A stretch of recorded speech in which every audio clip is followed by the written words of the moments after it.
Ladies and gentlemen, boys and girls, children of all ages, it's time to rock and roll.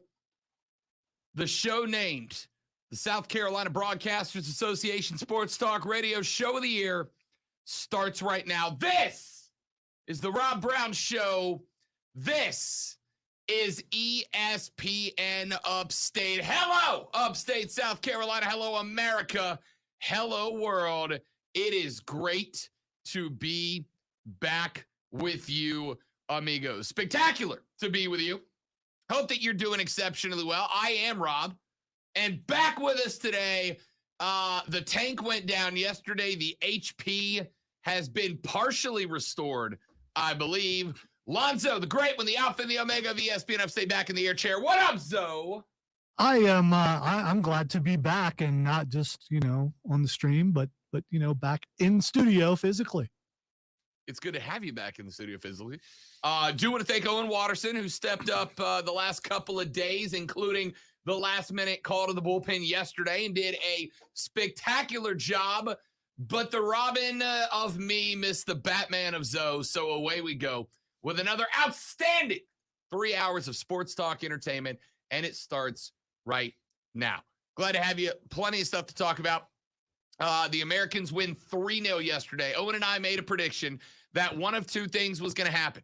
I said either the Americans would lose that game 1-0 and we would effectively not eliminate ourselves from World Cup qualification, but make the job much more difficult to get there, or we'd go out there and we'd win that game 4-0 and go, wait, why the hell haven't we been doing that this entire time?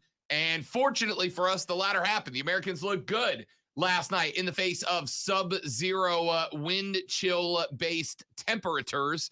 We're going to talk about that coming up later in the show as the Americans maintain for now their grip on second place in the CONCACAF World Cup qualifiers. They now sit 4 points behind Canada with one more window of a trio of games left to play. They are all square in terms of points with Mexico as it stands right now, but they do have the lead with a goal differential. And those 3 goals last night were enormous, as the goal differential now for the Americans sits at +9, the Mexicans at +6. The Mexicans also have an L to the United States in the books. There is one more match to go between those two.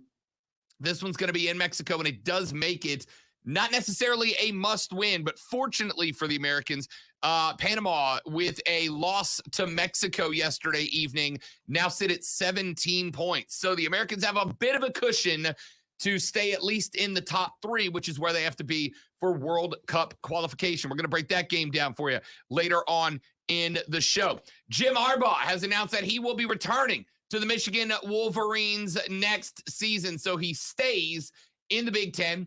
After visiting with the Minnesota Vikings, he decided to stay a college man shortly after Kevin O'Connell, the offensive coordinator for the LA Rams, was named the head coach of said Minnesota Vikings. So we're going to talk about that and what those moves make. We also know now the head coach of the Las Vegas Raiders, and it went over like a fart in church. That is to say, not very well. We're going to talk NFL later on in the show. Yesterday, National Signing Day now in the books for Clemson and South Carolina. We're going to give you a rundown of what the day finished like yesterday. A good day for the Tigers, kind of a dud overall in terms of new recruits for the Gamecocks of South Carolina. But as of right now, the transfer portal is where Shane Beamer put most of his chips, and we now know what those classes look like for the most part, although more signings are coming down the pipe. We'll talk to you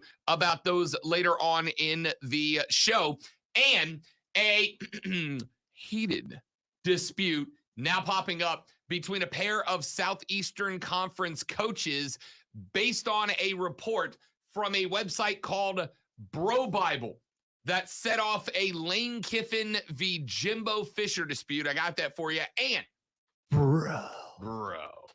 Later on in the show, I have perhaps my favorite recorded baseball audio of all time. It has apparently been floating around on the internet for some time, but I've never heard it before. Lonzo, you ever watch baseball managers and umpires when they belly up and start yelling at each other and throwing the hats on the ground? You ever wondered what they say? Yeah, hey man, what do you want to eat after the game? Hey, Melrose Place is on at 7:30. What do you say we get out of here by then, huh? I have hot mic audio from a dispute in a baseball game that took place last season. And it's absolutely spectacular. I'm going to play it for you. And I want you to know in advance that after I censored the tape, I have had, Lonzo, 2 other people listen to it to make sure that I didn't miss anything. And I didn't. I've got now 3 people's names signed to the fact that I have censored it correctly. But the fact that I needed 3 people to make sure that I censored this speech, it's absolutely incredible. And I'm gonna ask the question: if we got more out of this from baseball, would you be more interested in watching? Well, I'm glad that you warned me that you've had multiple people listen, which means I need to listen even closer because Lonzo's gonna have his finger on the dump button. I promise you, it's good. Captain America Chris Evans down the hall sat there and listened to it with me 3 times to make sure we got it all. We did. It's amazing. I'm going to play that for you later. You guys are a little desensitized, so my ear's a little more acute when it comes to certain things. So. Fair enough. Fair enough. I'll see if I pass the Lonzo censorship test when I play this audio for you. But all of that coming down the pipe. Before we get to any of that, let's get to this. Let's do lunch. This is a very nutritious lunch. All the food groups are represented. What in the wide, wide world of sports is going on here?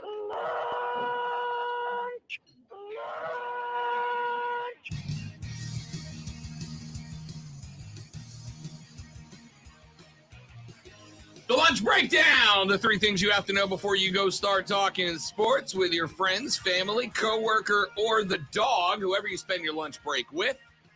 This will be the scuttlebutt. This will be the discussions you're having around the lunch table today. We start with item number 1.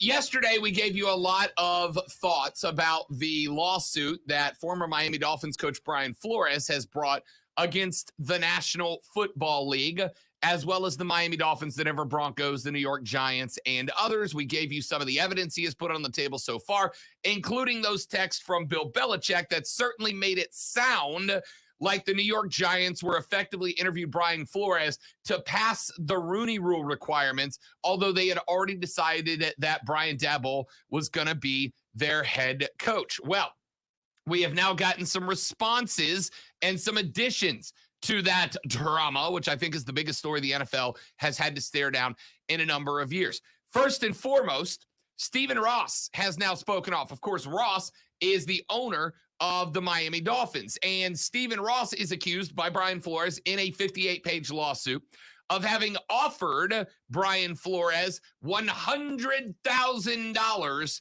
per loss that he would have taken back in the 2020 season in order to up the Dolphins draft pick.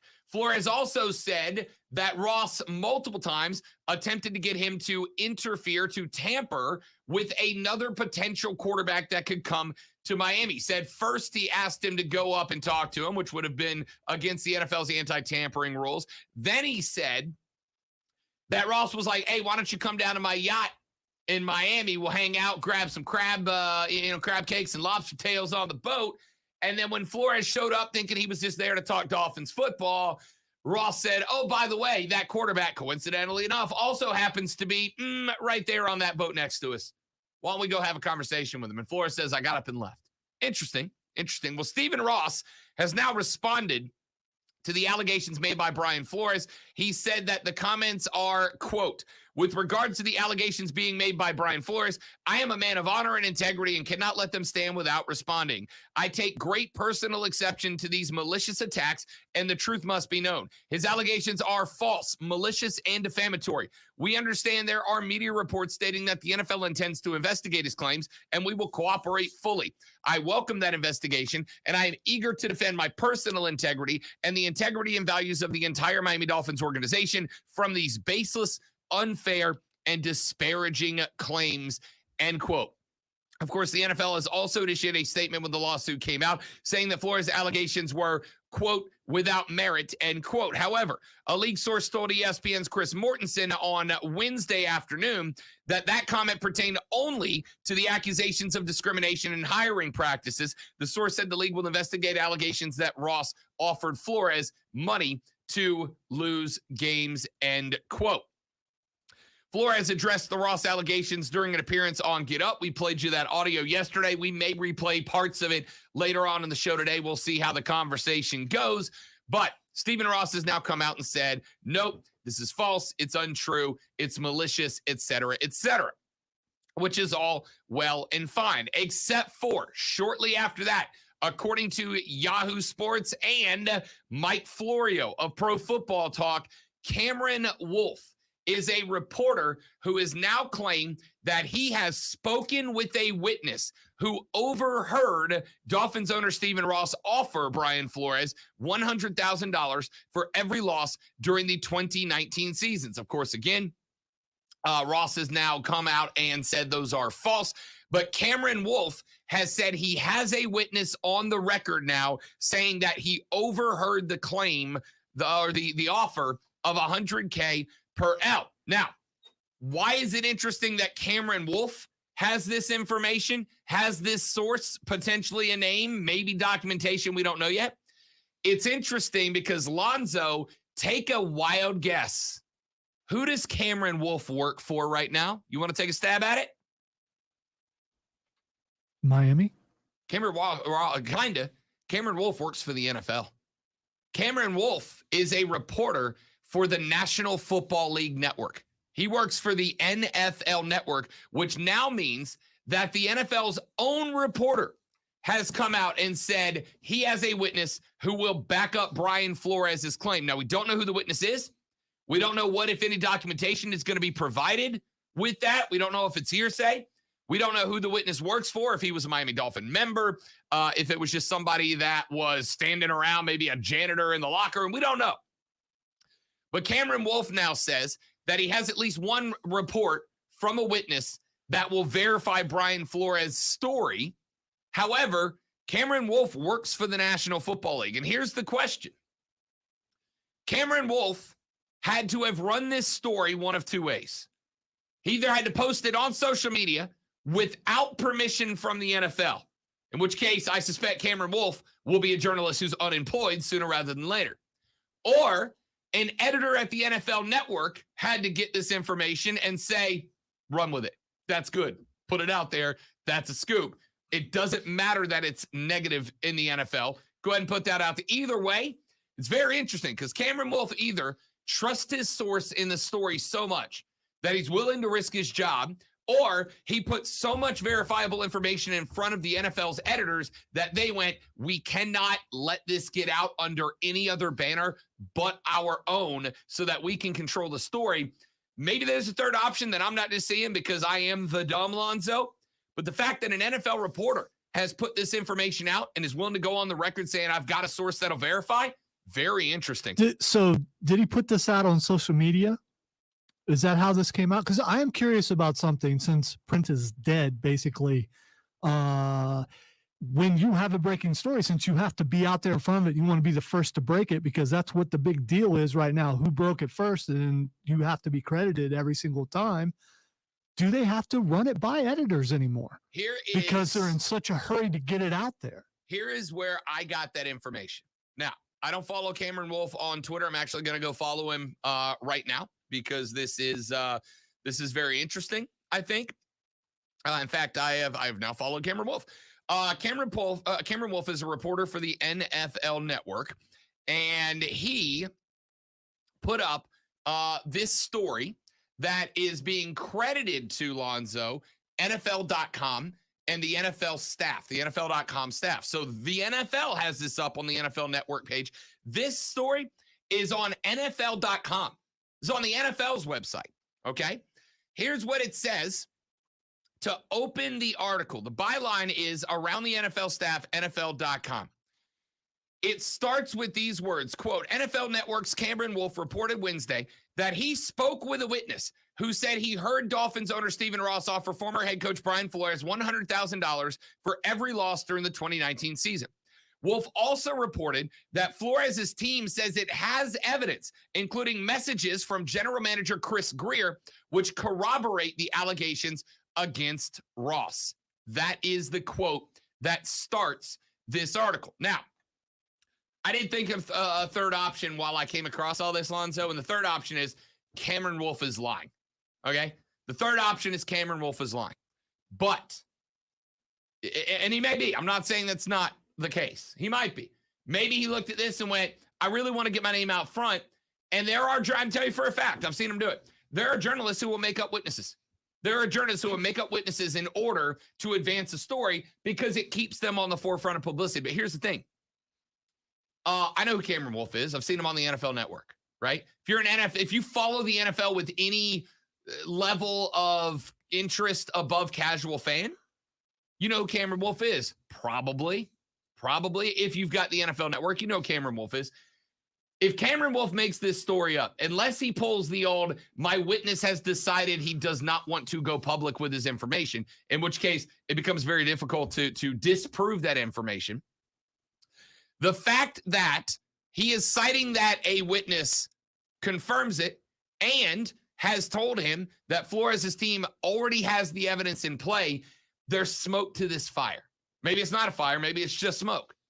But this is a lot of smoke for a young man that, frankly, Lonzo, if however it comes out, if it ever comes out that Cameron Wolfe is making this up, his days of being a sports journalist are over. They're over. So this is a career risk for Cameron Wolfe, just like it's one for Brian Flores. Well, as far as that goes, for Cameron Wolfe, I mean, he wouldn't be the first guy to take the risk. You are correct. But I think when you do this, you know you're taking a risk. And it's so easy to say that, I have sources and I don't want to reveal my sources, but he's saying he has a witness, which makes it sound like that witness is going to come forth, right? We'd like to think so, right? Here's the deal.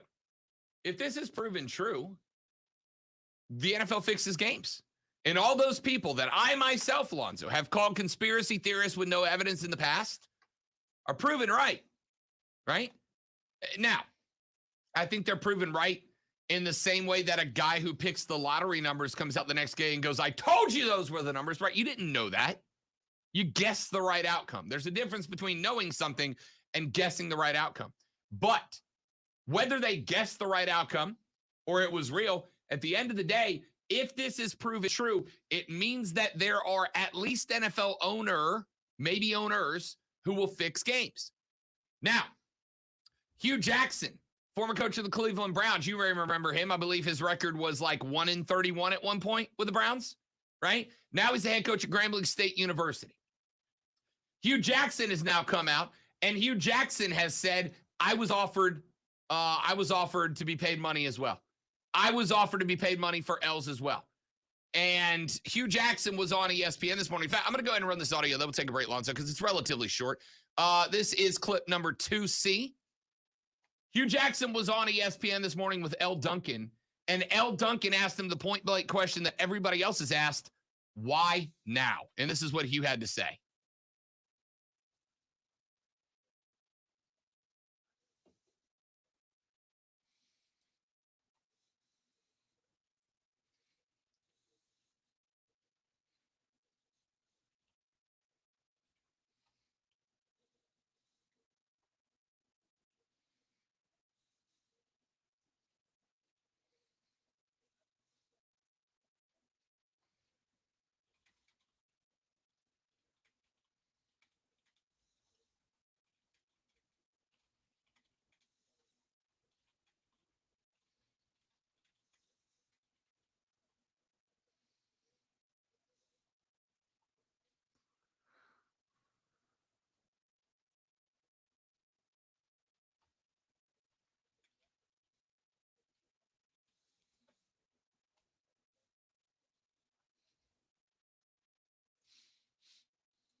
Lonzo's takeaway from that was that Hugh Jackson calls them memes.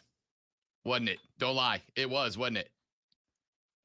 It kind of, I mean, you do that and you kind of forget everything else. It's just, no, I know it's a serious subject and everything, but it really stood out. It did. Ladies and gentlemen of the previous generations, it is memes, not memes. They're memes, and it's GIF, not GIF.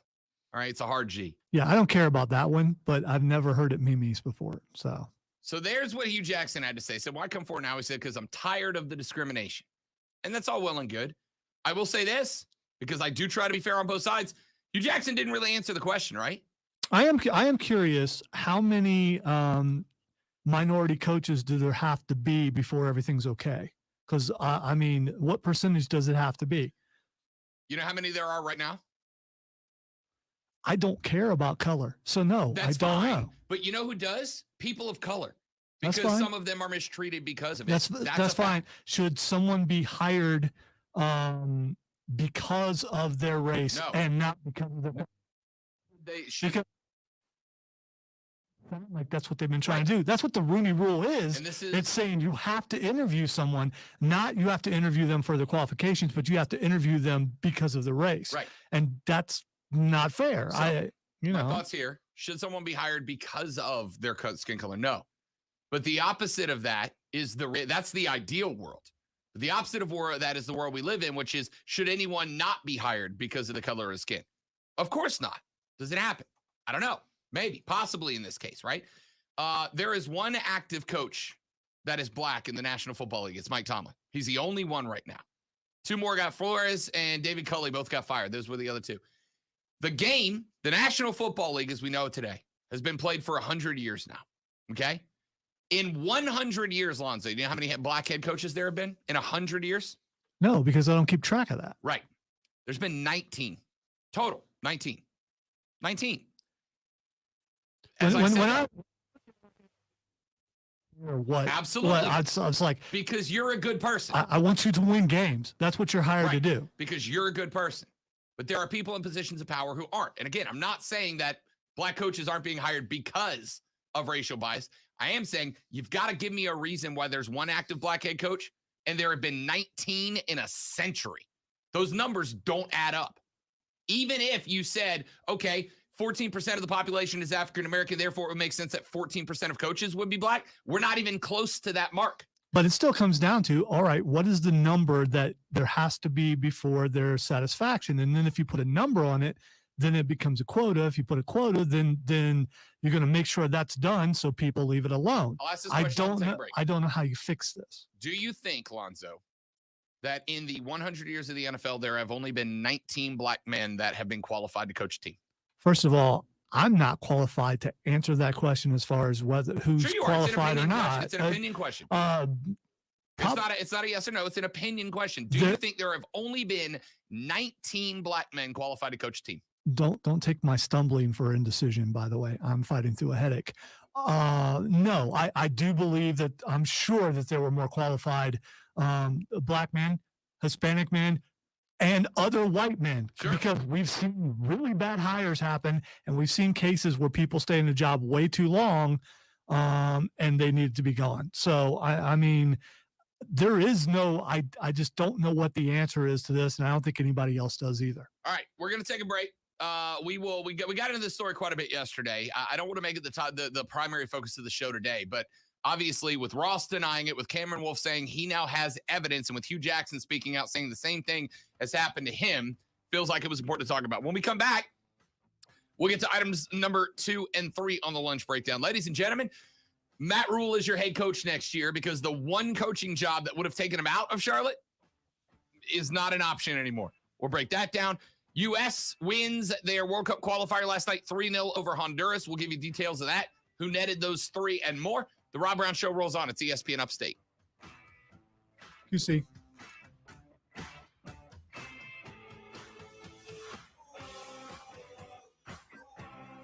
Tell you about my friends at QC Kinetics. If you suffer from joint pain, and if you suffer from the fear of joint pain, because you know if you go out and you play 36 holes this weekend like with your friends like you used to do, that you're going to wake up tomorrow and the hips are going to hurt, the back's going to hurt, the knees are going to hurt. And you've been told, hey, man, Sucks, but you're going to have to get a new knee put in. You're going to have your back fused or this or that, or you got to get sliced and diced and do anesthesia and do steroids and physical.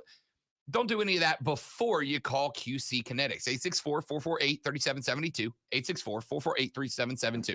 QC Kinetics offers non-surgical regenerative therapies that harness your body's natural healing ability. Remember when you were young and you could go play 72 holes in a weekend and feel great on Monday? That's because your body knows how to heal its own joints, except for that ability wears out over time. And if you are struggling with that, call QC Kinetics and let them tell you how their regenerative therapy that does not require surgery can help your body harness and speed up that natural healing ability so you can get rid of the joint pain and the fear of it.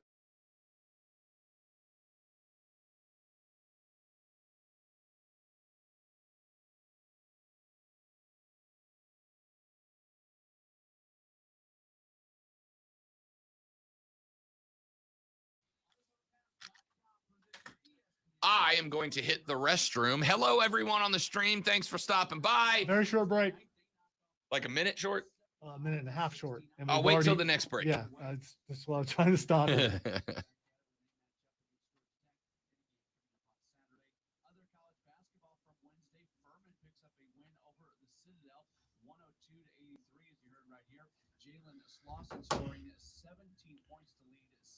Say, Alonzo, my hair is on point today. It's like television quality today.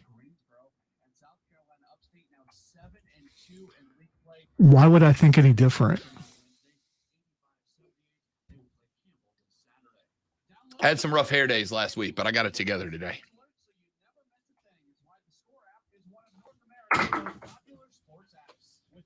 Kobe.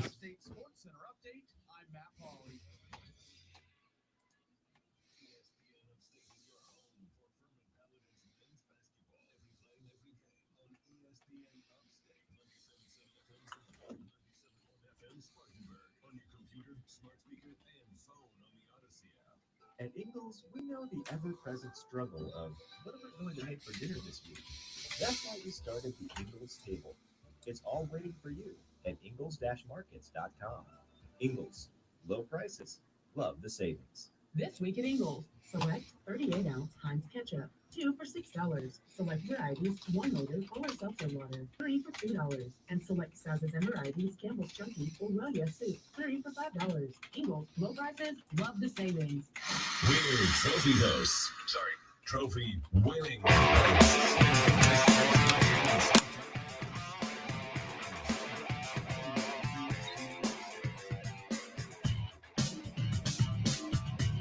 You're having a good day, Lonzo. The text line says, holy bleep, I agree with Lonzo.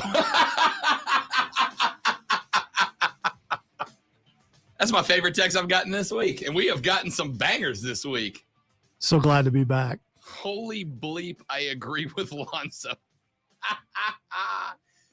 You can agree with Lonzo as well.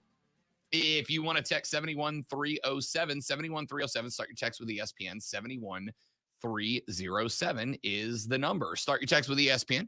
We can read them on the air. You can also call us, 844-GSP, ESPN, 844-477-3776. Twitter at The Rob Brown Show. Twitter at Lonzo Onward. Starts with an L, not an A, people. Lonzo Onward. You can tweet everybody at the station at ESPN Upstate if you want to come at us in that direction. I want to make a point here with a text that we just got in on the text line. It says, Rob, please address why there are so few white pro athletes, especially in football. Could it be that there are so many white coaches because white people aren't making it as players? What would be said if the players and coaches were 50-50? Here's where I come from when we talk about race in NFL head coaching searches. And again, this is it for this conversation. We're gonna move on from this after this very short segment.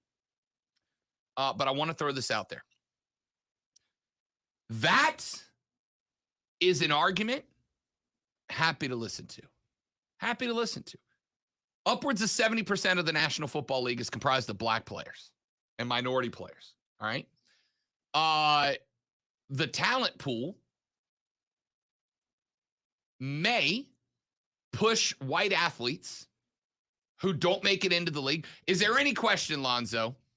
Is there any doubt that NFL players are picked overwhelmingly on their ability to play football and really not much else? Right. And it should be that way across the board, no matter what it is in the NFL. Sure. I just saw the video of Jerry Jones younger, and it just was Starts you weird. off, This doesn't it? is so weird. The Crypt Keeper. I accept that that's a possible outcome. That white coaches who do not have the talent to make it in the league get started in their coaching journey earlier. That's a strong theory. You may have a point.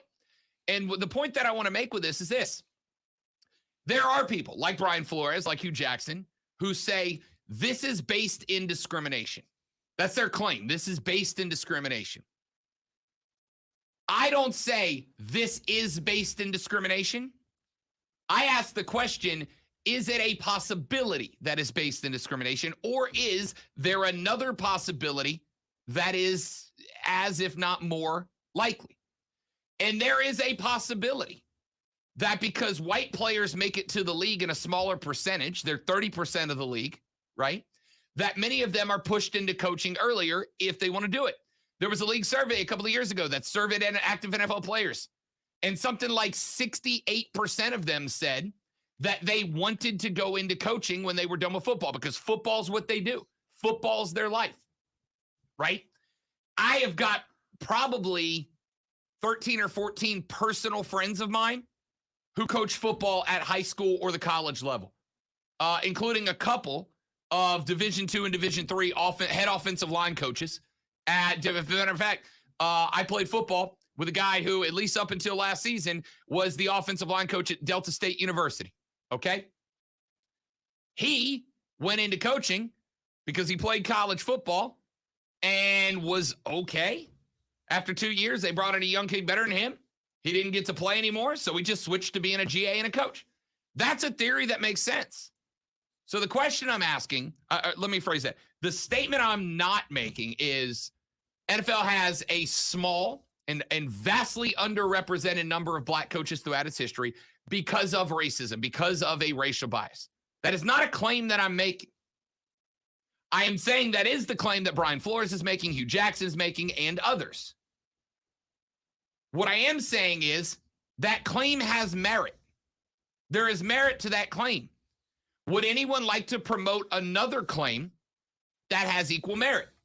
Would anyone like to promote another claim that you think has equal merit? That one, given by the texter right there, could it be that there are so many white coaches because white people don't make it as players? What would be said if the players and coaches were 50-50? I don't know. I don't know what would be said because we've never seen anything close to it. Anything close to it. Again, there are, I believe right now, 3 minority coaches in the entire league. 10%. There's 1 black coach. We don't know what would be said if it was 50-50 because it's never happened before. It's never been anywhere close to that. What I'm saying is the claim Brian Flores and Hugh Jackson and others are making has merit. They have information and they have numbers that suggest that there is a problem here. If the reason why is not racial bias, if that is not the reason that the numbers are what they are, then I need you to propose another theory as to what the numbers are, and let's test that. I'm willing to look at that theory. I'm question marked about that, right? I wonder, is that a theory? I'm asking this is not a statement, it's a question. The statement is Flores and Jackson have merit to their claim. Is there another potential explanation out there, right? I'm going to be the haughty intellectual here. The scientific method does not prove something right. The scientific method is designed to do one thing. It's to prove things wrong until you reach the most likely and most supported answer. That's what the scientific method does. So if I approach this from my haughty intellectual scientific dork brain, my job is not to prove Hugh Jackson and Brian Flores correct. Our job is to look and see what other claims are there about why these numbers are what they are. And can we prove them correct? And you're welcome to try to prove Brian Flores's statement incorrect if you like. I do have a question. Is the NFL too big to fail? We're about to find out, because if Stephen Ross is proven to have offered money for it and they just don't do anything about it, that is a big question mark. I think the answer is yes, Alonzo. I think the answer is yes. I think the NFL's too because of the money. I mean, what will this bring about sweeping changes? Not just about the race thing, but about the fact that the games are fixed, if that is true. And I heard a little bit of Hugh Jackson's interview when I was in here setting up for the show, and he was saying that money was deposited in his account, but he didn't know what for, and it seemed it didn't seem like he was sure if that's the reason why he got extra money. I just because it's direct deposit. So I mean, my point blank question, if I'm Elle Duncan in that spot, because I'm glad you brought that up. My point blank question, and I think I like Elle Duncan. I think she failed. I think she failed as a journalist, because the question there, Lonzo, is, did they offer it to you? Yes or no? And did you know that you were receiving money per loss? Yes or no?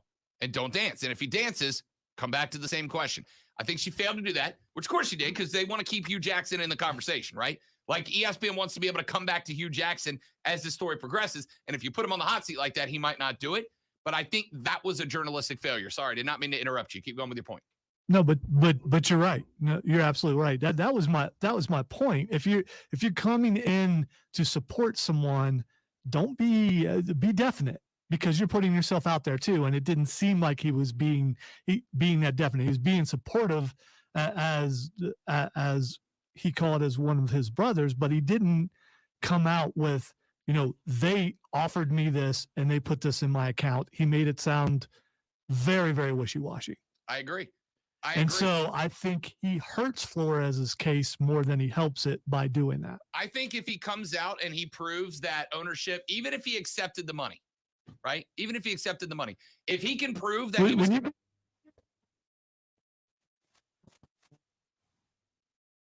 me extra, or do you go, man, I hope it's like that next check? Yeah, it's a valid question. If somebody came to you right now and said, here's $100,000, I would argue that while we can all say, what's this money? We would say, what's this money for? There's a lot of folks out there that would go, sweet, right? Sweet. Yeah, I would look and hope they don't go, No Country for Old Men.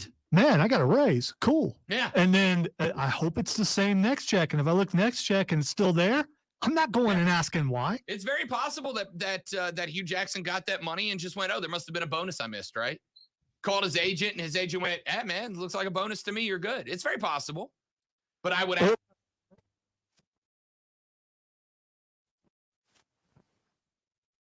Going 1-31, that's a lot of 100Ks in the old bank account. You feel me? All right. If Hugh Jackson can prove his claims, as Brian Flores is going to try to do in this lawsuit, that would be 2 owners that were paying money for else. That means the NFL has game fixing going on. I'm going to tell you what the solution is to that when we come back on the Rob Brown Show. Rob Alonzo, this is ESPN Upstate. Okay, do I have time to go to the restroom here? Yes, you do. Beautiful. Thank you very much.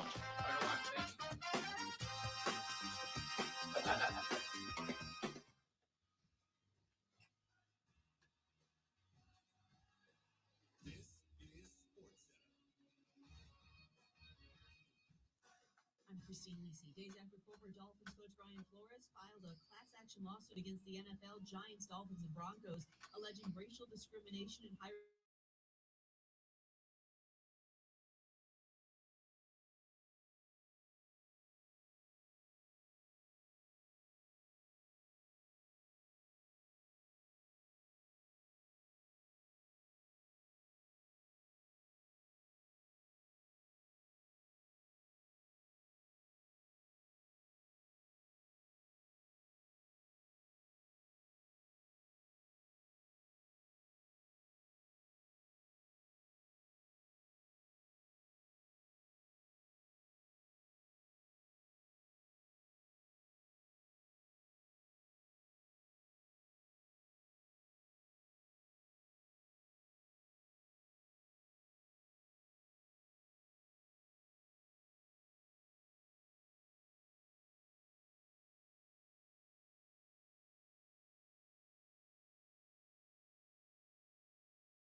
New tires for the car?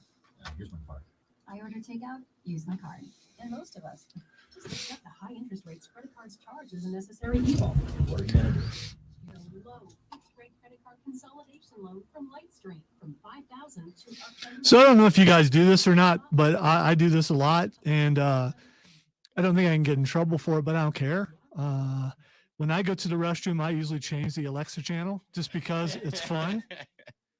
And it's kind of a test to see how long it takes for someone to change it to something else. My new favorite is, I like to thank Rob for that, for coming up with something Icelandic. And it's like, okay, let's see what music is out there. Kids Bop is also a favorite. And there's an entire channel dedicated to nothing but Baby Shark, which is also fun.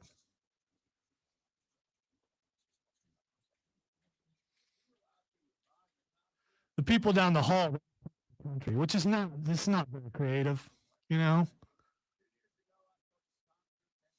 We already knew that all the creativity was on the talk radio side, but that's just more proof.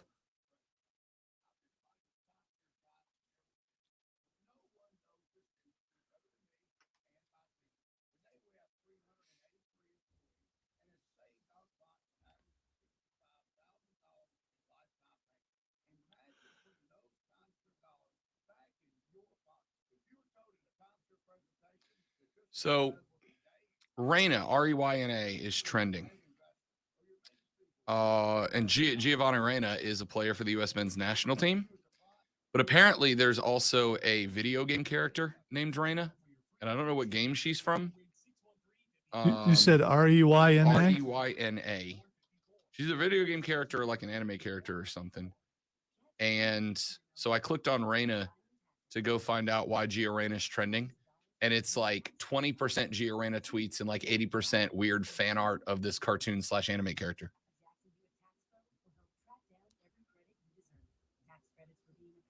There's a game called Valorant that she's in. Never heard of it before. You have? No, I I haven't. either.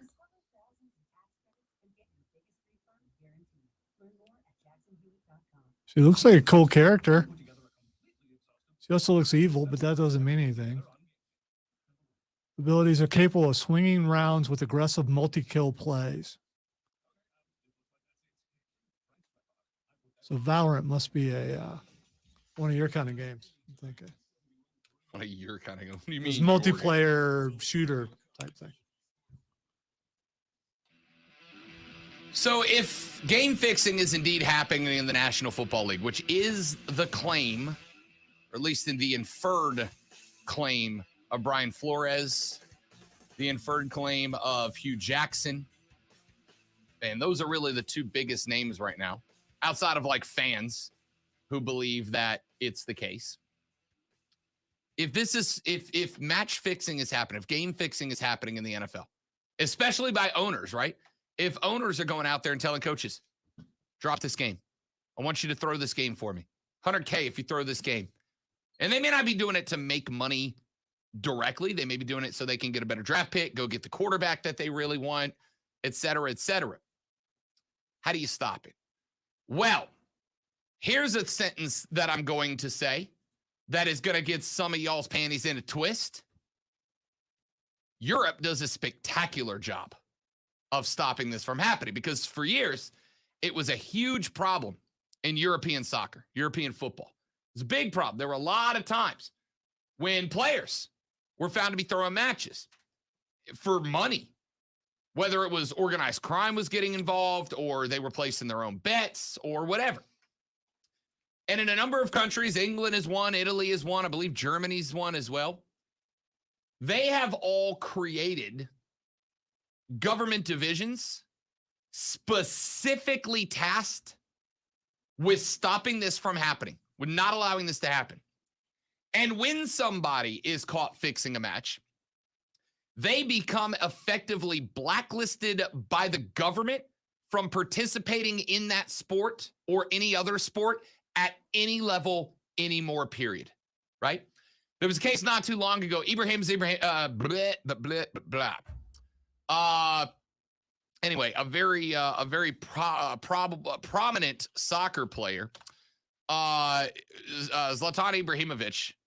I literally have to read his name to get it right. Anyways, Zlatan is a Swedish football player who, for many years, was one of Europe's top strikers and has won 8 different domestic titles in his career. He came to the United States to play in MLS, played for the LA Galaxy for, I think, 2 seasons. And when he was here, he, like many other athletes, invested millions of dollars into different companies. Well, when he went back to Italy, after his MLS career came to an end and got back into the domestic league there, the Italian government forced him to sell his interest in these American companies because they were concerned that this American company was getting into a sponsorship in Italian Serie A soccer and might be able to influence Zlatan Ibrahimovic into affecting the outcome of games so that his sponsor would be happy and maybe pay him more money down the line. So he had to get out all the way of his investments. He's no longer invested in that company. That company now is no longer allowed to pay him money in Italy for being sponsored by them, to make sure that there's no reason that Zlatan Ibrahimovic would help influence the outcome of games based on what a sponsor did or did not want to happen on the pitch. That's the only solution, ladies and gentlemen. It's the only solution. There's a lot of you guys who are going to go, it's government overreach. And I 99% of the time would agree with you. I do not want the government, for the most part, telling people what they can and can't invest in, right? We should be allowed to choose what we want to and what not to invest in.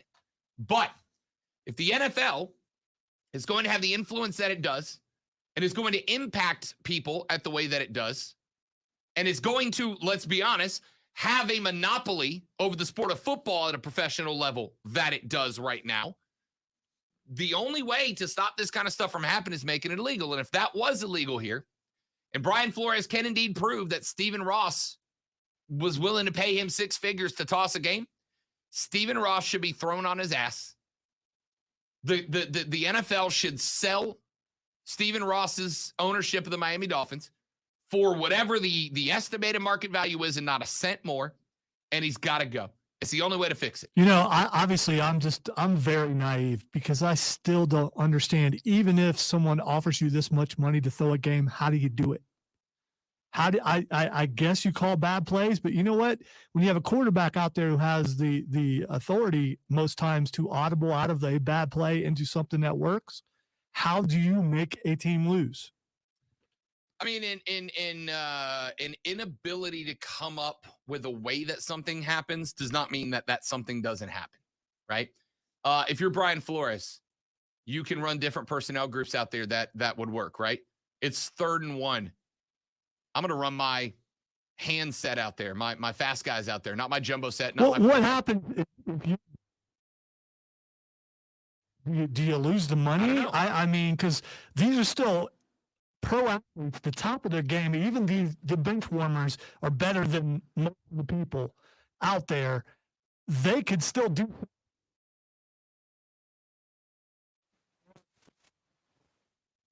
to work. But if the owner asks it, the coach could come up with ways if he wanted to. Texas said, did Flores take the money? He'd also be guilty in this if it comes out as true. Flores, in his lawsuit, claims that he was asked, and he said no. He said, it's not my genes. I'm not doing it, and walked away from Stephen Ross. And that is the suspicion of why he got fired, because he wouldn't do it. Take a break. Come back. Clean up hour number 1 after this on the Rob Brown Show, ESPN Upstate.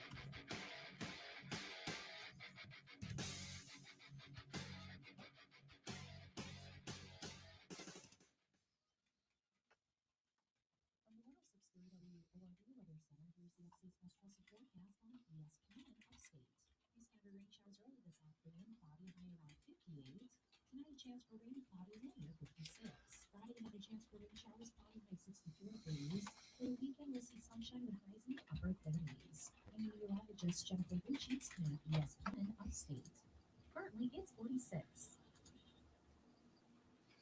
Radio.com is now Odyssey. Download the Odyssey app and listen to ESPN Upstate and all the sports, news, music, and podcasts. You make sure you and your people do everything possible to see that it is true. All in one place. It's the Odyssey app for ESPN Upstate.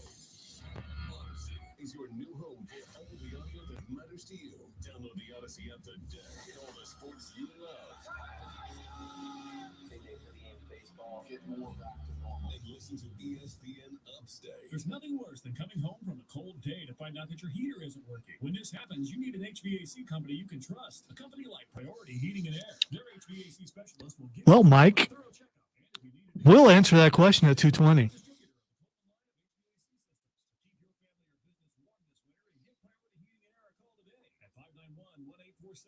Mike, welcome to the show, buddy. Appreciate you, man. Yeah, thank you very much. Josh, welcome in. Skrillex, good to Skrillex. Skrilla. What up, fella? Different guy. As far as I know, you're a different guy from Skrillex. Could be the same one. Could be Skrillex. Did you guys love AEW's last night as much as I did? 2:20. Tease. That's what I just did. I mean, you can break my tease and go because I spoke for both of us, but I didn't need to do that. Trying to keep the listener tuned in for as long as possible.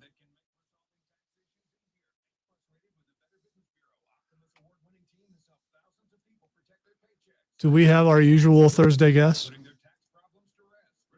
Yes. At 1? And 120. Okay. The second guest calls us, right? Yes. The first guest we call.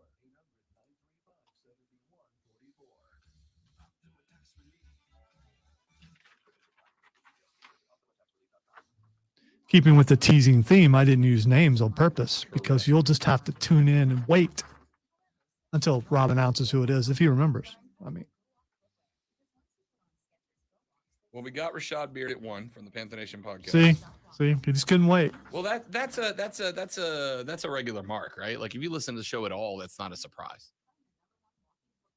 I'll keep our hockey guest a surprise. How's that? There we go.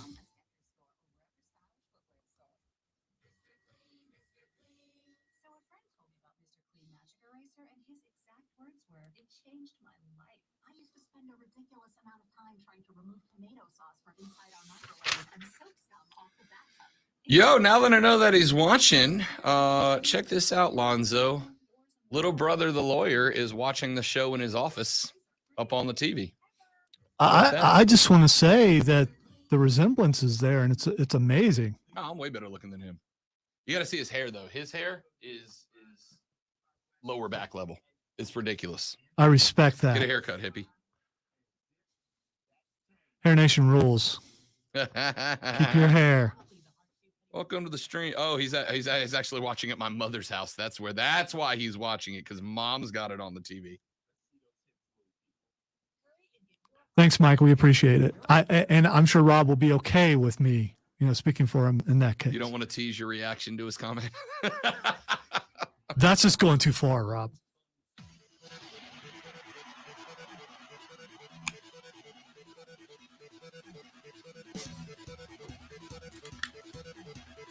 All right, cleaning up hour number 1 here on the Rob Brown Show on ESPN Upstate.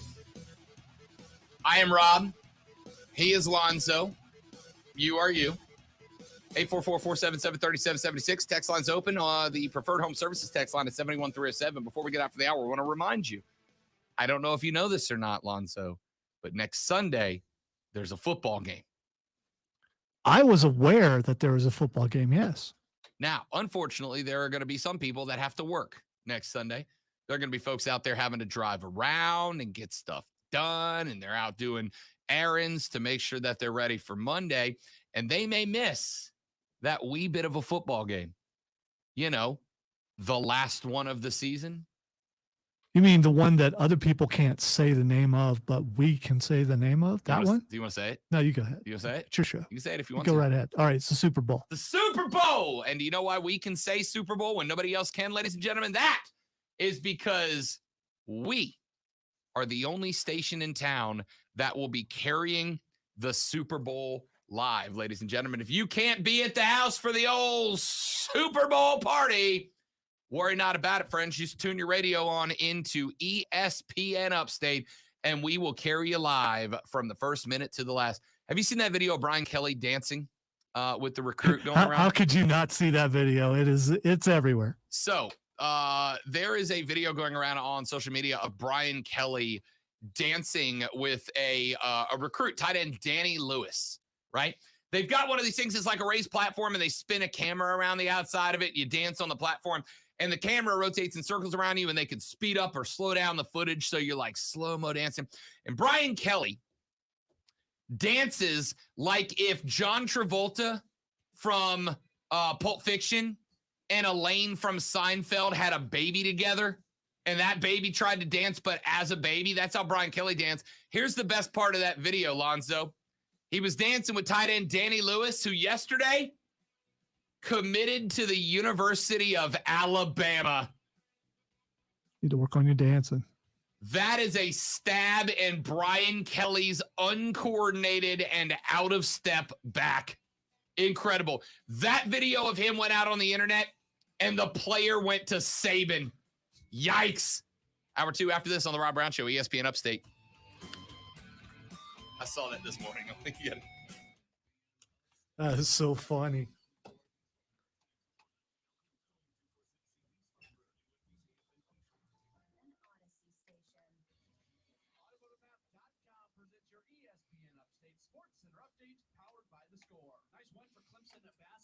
Wednesday night, they knock off Florida State 75-69. PJ Hall leads the way with 15 points. They get back at it when they match up against Georgia Tech in a game coming up on Saturday. Other college basketball from Wednesday, Furman picks up a win over the Citadel, 102-83, as you heard right here. Jalen Slauson scoring 17 points to lead 6 players in double figures. They're back at it coming up on Saturday when they will play host to UNC Greensboro. And South Carolina Upstate now 7-2 in league play. They pick up the win at Hampton on Wednesday, 85-78. They will play Campbell this Saturday. Download the Score app today. Lightning fast sports alerts so you never miss a thing. It's why the Score app is one of North America's most popular sports apps. With your ESPN Upstate Sports Center update, I'm Matt Pauley. Now, Orion Brent Offsides with Mark Ryan, ESPN Upstate. Hey, sorry. Right now, folks, in the last true run of the running back position in football. We heard Christian. Can I speak to Rashad, please? Nothing much. How are you today? Same here. All right, we got a minute. Hang on. Schefter just posted something from Elway. Response to Flores. It's fairly lengthy, and it's refuting everything. Who did? John Elway. Elway did? Yes. Well, he did because he got called out personally. Right, and he mentions even being accused of being disheveled.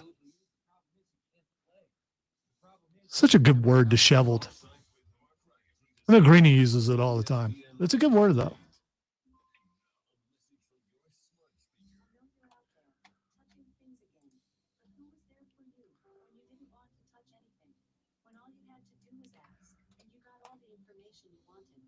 Even though I'm wearing sweats and a T-shirt, and Rob is dressed the way he's dressed, which is, you know, fancy hipster. I just want to say we're never disheveled. Fancy hipster.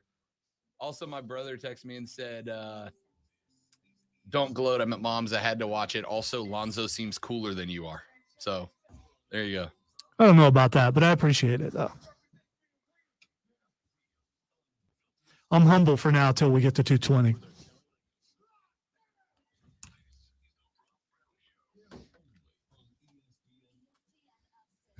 Hour number 2 of the Rob Brown Show goes now. This is ESPN Upstate. Welcome back, ladies and gentlemen. Rob, Alonzo, and you.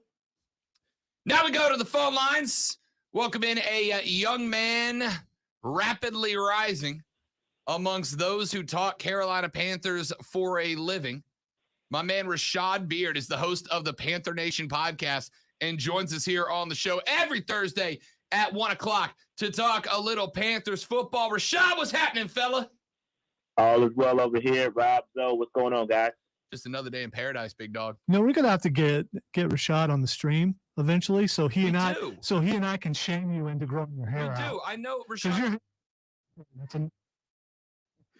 Long hair don't care. Exactly. That's right. I'm working on it. Rashad Beard joining us here. We do need to get Rashad to join us on stream one week so we can show the world that bright, shining face. Shad, let's Let's start with this, man. There was talk as late as yesterday afternoon that if Jim Harbaugh was to accept a job in the National Football League, and he did interview with the Minnesota Vikings, that Matt Rule was going to be way high up on Michigan's wish list to replace Harbaugh for the Wolverines. Were you optimistic that Rule would take that job, or after the moves we've seen, the hiring of McAdoo, we've got a couple of new really respected assistant coaches coming in at the offensive line and special teams, has there been enough forward momentum in the last couple of weeks that maybe a little stability with Rule sticking around? Did you find yourself falling in either direction of him potentially ending up at Michigan? No, I never fell for the bait. I never fell for the trap. My co-host Dave did. He was all in on Jim Harbaugh going to the Vikings and then Matt Rule jetting to Michigan. I never fell for it. I felt even though if that situation were to occur and Jim Harbaugh was to go to Michigan, I still feel like Matt Rule would have been the coach of the Carolina Panthers. I never felt like that was going to happen. Like you're saying, he felt, he did hire the coordinators were hiring all these guys, and David Tepper, I don't know, but appears to have his vote of confidence. So like I just never felt like that was an option. I felt like Matt Rule is always going to be here for year 3, and I'm not saying that's my choice. I just feel like that's the reality of where things were heading, just based on kind of what was going on with the Panthers. Rashad Beard, host of the Panther Nation podcast, joining us here on the Rob Brown Show. I wanted to ask you this last week, and we just came up short on time, so I'll do it here. You mentioned David Tepper with the vote of confidence, and I've gone back and forth. Is this a vote of confidence from David Tepper? Is this a vote of confidence from Scott Fitterer? Or is this, hey, man, it's just going to be cheaper to play to let him play out one more year. Let's let him have his feet to the fire, understand his last chance, and see if desperation pushes us over the edge. Or is this a genuine belief that Matt Rule can turn it around in 3 years like he did at Temple, like he did at Baylor? No, I think that, that Tepper believes in this guy. I don't think it's a financial thing because, when you really look at what Tepper said, and if his words mean anything, he said he cares about one thing, and that's winning. So if he believed that Matt Rule was preventing us from winning, I feel like he would have cut bait. Now, I really do think that David Tepper has I think he really does believe in Matt Rule. And I think you got to look at the kind of bigger picture as well, because I think we talked about this last week, but you got Sean Payton leaving, right? He left the Saints, and now Tom Brady retired. So when you take a look at the landscape of the NFC South, why not give the guy that I hired one more year to kind of make it right? And while the rest of the NFC South is struggling, right? You look at the roster on paper, it's solid. Like, we have a decent roster, and I've always said this. I felt like the roster, even given the O-line issues, I always felt like it was a coaching issue, right? I feel like the coach needs to get the best out of the players that he has, and I feel like we have a roster to be competitive if we're active in free agency and fill some of those gaps and bring back some of the guys we need to bring back. All that being said, I do think we'll do that, and I feel like we do have a roster to compete and potentially win the NFC South next year, given everything else is going on. So I feel like David Tepper's looking at that and saying, hey, I think that with everything else going on, I'm going to keep my guy and see. Let's run it back year 3. If he can't get it done this year, given everything else is going on in NFC South, and then not only that, taking a look at the bigger picture in the NFC, there's no real, you got Aaron Rodgers potentially leaving. There's no real, elite level quarterback play in the NFC. So, I mean, it's wide open, right? So I think that he's going to stick with this guy and say, all right, you got to go get it done. And I think this year has to be the year for Matt Rule. If he can't get it done, I think he's going to get cut. Rashad Beard, host of the Panther Nation podcast, joining us here on the Rob Brown Show and ESPN FC does every Thursday at 1 o'clock. So you mentioned it there. Sean Payton out for the New Orleans Saints. Tom Brady has retired. I, for one, expect there to be a quasi-exodus of players out of Tampa Bay unless they can land an Aaron Rodgers. This is, I think, the opening of a shift in power in the NFC South. But to me, there's nobody that is leaps and bounds out front of everybody else, right? I would honestly say if we're looking at it on paper, the Atlanta Falcons have the best chance to kind of jump up right now and grab the lead in this division, but they're also the Atlanta Falcons. So question mark, what are the Panthers doing? What can the Panthers be doing better to try to elevate themselves while there is this kind of open window? The Saints still have a decent roster, but $70 million over the cap. They're going to have to cut at some point. Tampa Bay, we're going to see if they lose as many players as I think they might with Brady going. This is an opportunity. What can the Panthers be doing right now to try to jump into that window? Yeah, right now I think you've got some important dates coming up, especially with free agency. You got to make a decision on Hassan Reddick, whether you're going to bring him back. So you've got to figure that out. You've got to be active in free agency, try to shore up a little bit of the interior of the offensive line. And I think you've got to really take care of the players that you have.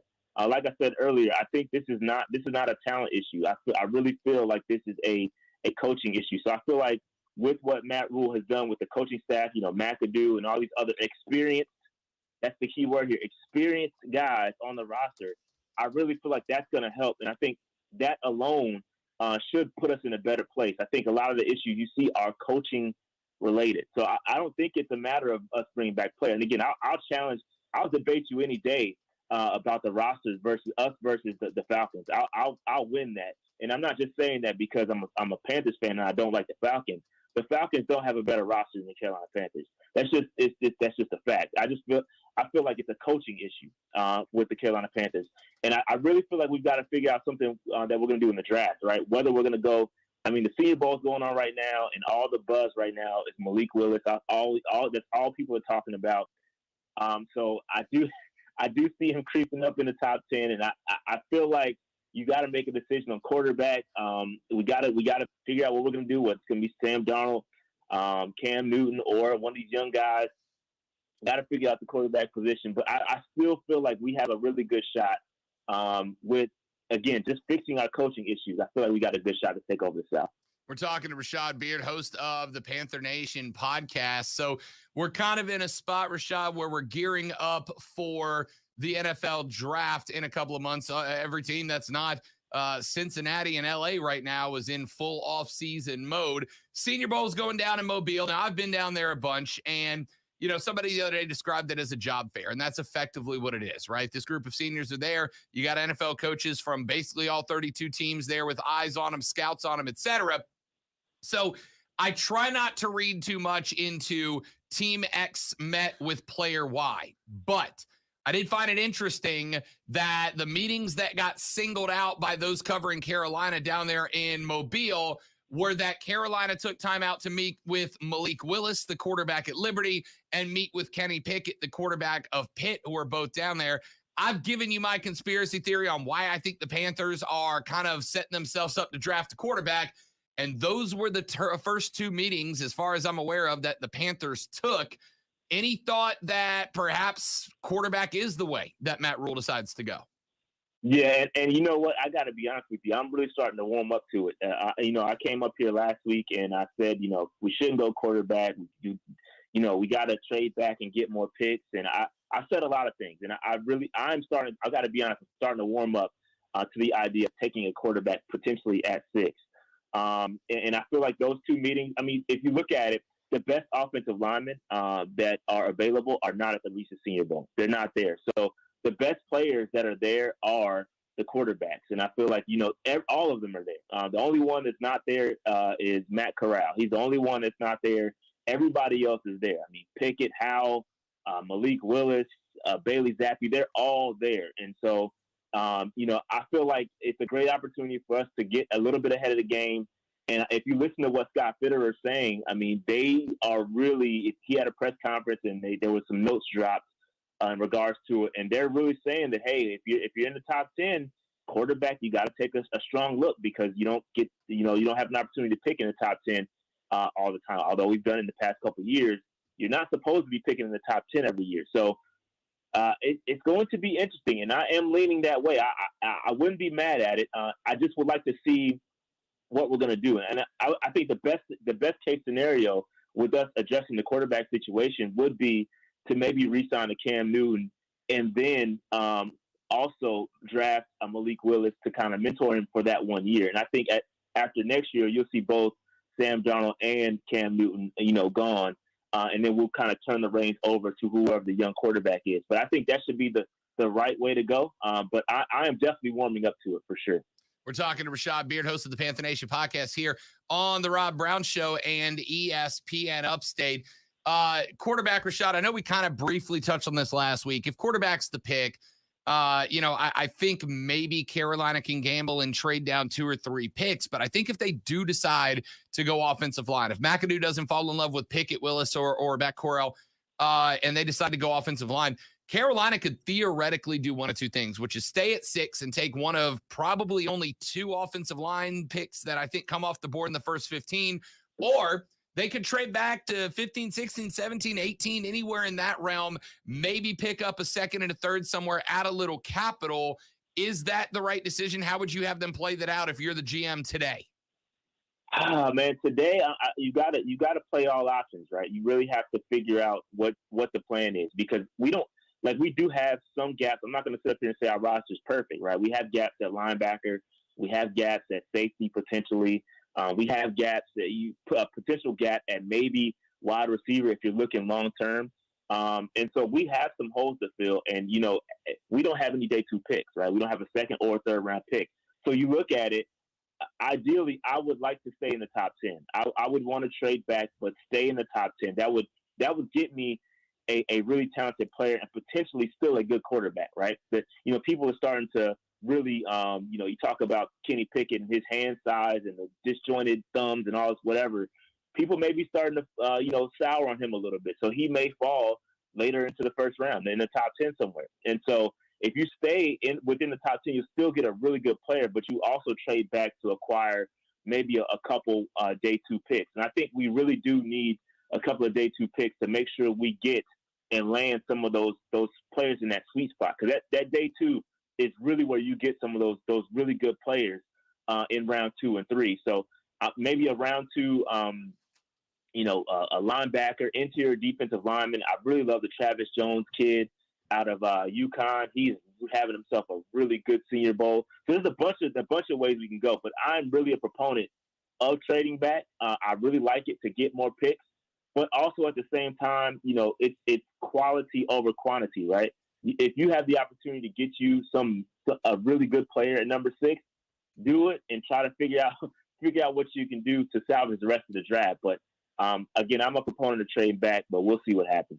Rashad Beard, host of the Panther Nation podcast, joining us here on the Rob Brown Show and ESPN Upstate, talking some Carolina Panther football. Rashad, obviously, you've got finger in the water for what's going on in Charlotte, but I've noticed outside of Senior Bowl news, it's really been kind of quiet. Is that just because it is Super Bowl week? It's kind of the week that the NFL focuses on the last 2 teams and Carolina's keeping it quiet, or are we just kind of in a dead period moving towards the draft? I don't know, man. It's quiet. It is quiet. I'm going to be honest. It is quiet. I would like to hear from David Tepper. I would like to get confirmation on everything that I've said. It would be great to hear from him because, in prior years when things weren't going well, he would be all over the media, right? He would be talking everywhere about the quarterback position. And we just haven't seen that. So I would really love for David Tepper to come out and say something in regards to the state of the Carolina Panthers. I know we're going to hear from him soon in regards to the football, the soccer team. But the Panthers, we just don't know where we are from him. So I would like to hear from him. Outside of that, I really think, Super Bowl week, it's going to be quiet for that. So I don't know. Outside of that, man, just David Tepper. I really love to hear from him. Everything else is really, we got free agency coming up here soon, so you'll see some news from that. But yeah, that's really it, man. That's all I got. There you go. Rashad Beard, host of the Panther Nation podcast. He joins us every Thursday at 1:00 to talk Panther football. We'll take a little Super Bowl action next week out of Rashad when we talk football. In the meantime, we'll keep an eye on Charlotte, see what we got by the next time we talk. Rashad, appreciate you as always, big fella. All right, bro. Thanks for having me, man. You know it. It's Rashad Beard. You can follow them on Twitter at Panther Nation PC. Make sure you go to their YouTube channel as well, Panther Nation Podcast. Click subscribe, hit the bell button. Rashad and David go live all the time with Top Tier Panthers Talk. When we come back, Mark Shelley is the voice of your Greenville Swamp Rabbits. Fantastic weekend last weekend, taking 2 out of 3 against the Florida Everblades and sending the final one to overtime. So ended up with, I think, 6 out of 9 points in that 3-game. Not bad at all. We'll talk to Shelley about this weekend's 2-game homestand when we come back on the Rob Brown Show and ESPN Upstate.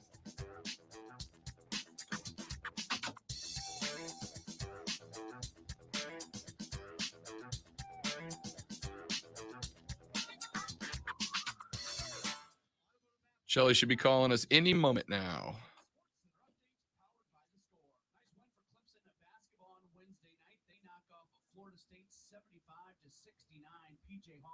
Should consider that with Rashad if he's I don't know if he's capable of. Yeah, I'm gonna ask him. I'm gonna call him after. Obviously, he does a I mean, video yeah, podcast. they stream to YouTube, and yeah, I'm pretty sure. In fact, I can look. I can tell you.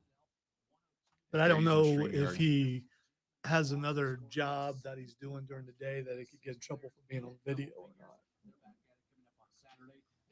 Since we now know we have the capabilities. Rashad's putting up podcasts that are getting 3,000, 4,000 views. When we started having him on, he was doing a couple hundred. Yeah, they're that's StreamYard, right? That looks like StreamYard, doesn't it? Even if it's not, if he's got a webcam, we can put him on. Right, that's the whole thing. If he's using StreamYard or not. I am dumb. All he needs, I mean, as long as he has a YouTube account, which we know he does. So, no, you need YouTube or Facebook to authenticate. Yeah. Yes.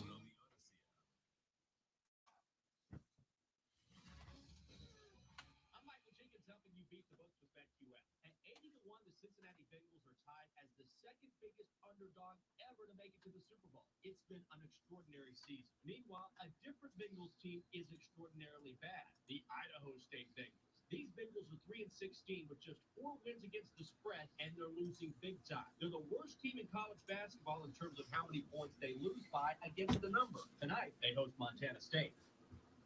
It's not easy being the one everyone counts on to keep the facility running, no matter the weather or supply chain hiccup. But we've got you, Raymond in Buffalo, and Maria in Miami, Jules in Minneapolis, and Stan in Central Indiana. Taking control of everything that's under your control. At Grainger, we're here for you with experienced branch staff. Yeah, Cameron's Facebook got hacked and he's being stubborn and won't do a new Facebook page. So to get on StreamYard, he had to show that he had a YouTube account. So you need either YouTube or Facebook. But again, since we know he has YouTube.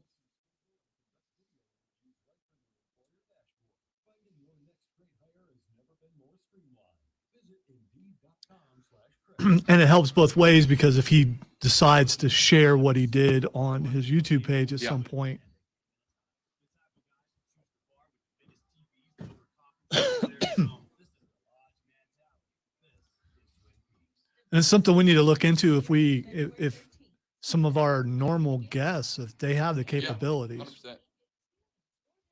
Even with Shelley, if he's live at I don't know what his office looks like, but if it's surrounded by swamp rabbit stuff. Exactly right. Well, if he's got a webcam, his office is in the arena. He could walk out to the penalty box and do it. Right. Which would be kind of rad. Yeah, it would. Do it from the ice. And they could theoretically, with headphones, they could do it right off their phone. You can. Yeah. It's not as good, but it's not bad. I've had some people on with the phone thing. Using a headset? I imagine if they use a headset. Yeah, I use when I interviewed the voice of Hercule. Yeah. He was on his phone. And because he walked around his house. I think I told you, he walked around his house. He had earbuds on, and he walked around his house and was showing all the Hercule pictures and belts and stuff all over his wall while we were doing the interview. So, and it wasn't bad. I think it depends on what the Wi-Fi or the internet service is for the particular phone and how good of a phone it is. But he never really cut out that I think about.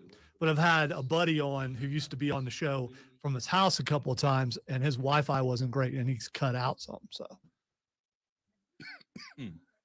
but I'm guessing the Wells got pretty good Wi-Fi. Oh, they've got Wi-Fi in every room in that building. They've got good Wi-Fi. With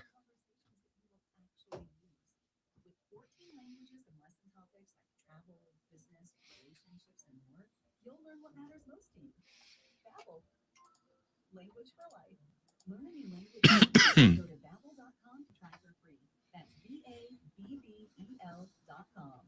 Nobody protects you from mayhem like Allstate. I'm a speed bump. Did you hear what I said? I'm a speed bump. Also, the next opportunity at an AEW person we get, if they have capabilities, we definitely need to do that. Yeah, I'm gonna write Erin after the show today and tell her we're coming to the Columbia show and see A, if we can get somebody on, and B, if maybe we can do an interview in person there. I doubt they'll let us because of COVID. Yeah. But you never know. I'll tell her we'll bring a boom mic. Because we've got that ORD really nice handheld recorder, and you can plug XLRs into it, so we could even hand them their own mic.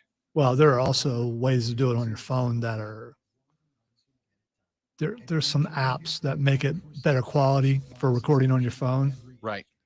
But I know what you're saying, and that way you don't have to be as close. He ain't called yet. Remind me at 3:30 p.m. to email Erin from AEW. Okay, but first you'll have to unlock your device. My Google Pixel's British. Got it. I'll remind you. My Siri's Irish, so I mean, you know. You be Irish? That's awesome. Yeah.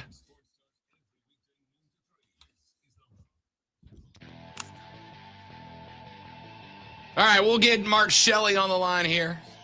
Oh, he's on the line? No, he's not. No, you said he's supposed to call us. Yeah. He hasn't called us. That's all right. Yeah. Mark Shelley, the voice of the Greenville Swamp Rabbits, is going to join us any moment here, I'm sure. I don't know if you know this, Lonzo. He's a very important person. And you're saying in a way that you believe that he's listening to the show and realizing that, yeah, okay. 100%. All right. He's sitting at his desk right now. He's listening to the show. There's a little bit of a delay. It's probably reaching him right about now. It's like a 0.5 second delay. Yeah. He's sitting at his desk. He's sitting at his desk and he's looking at his computer and he's going, I swear I had something to do here. Swear I had something. I want you guys to know that Mark Shelley is the voice of the Swamp Rabbits. He is also their media guy. And when I say media guy, I mean everything.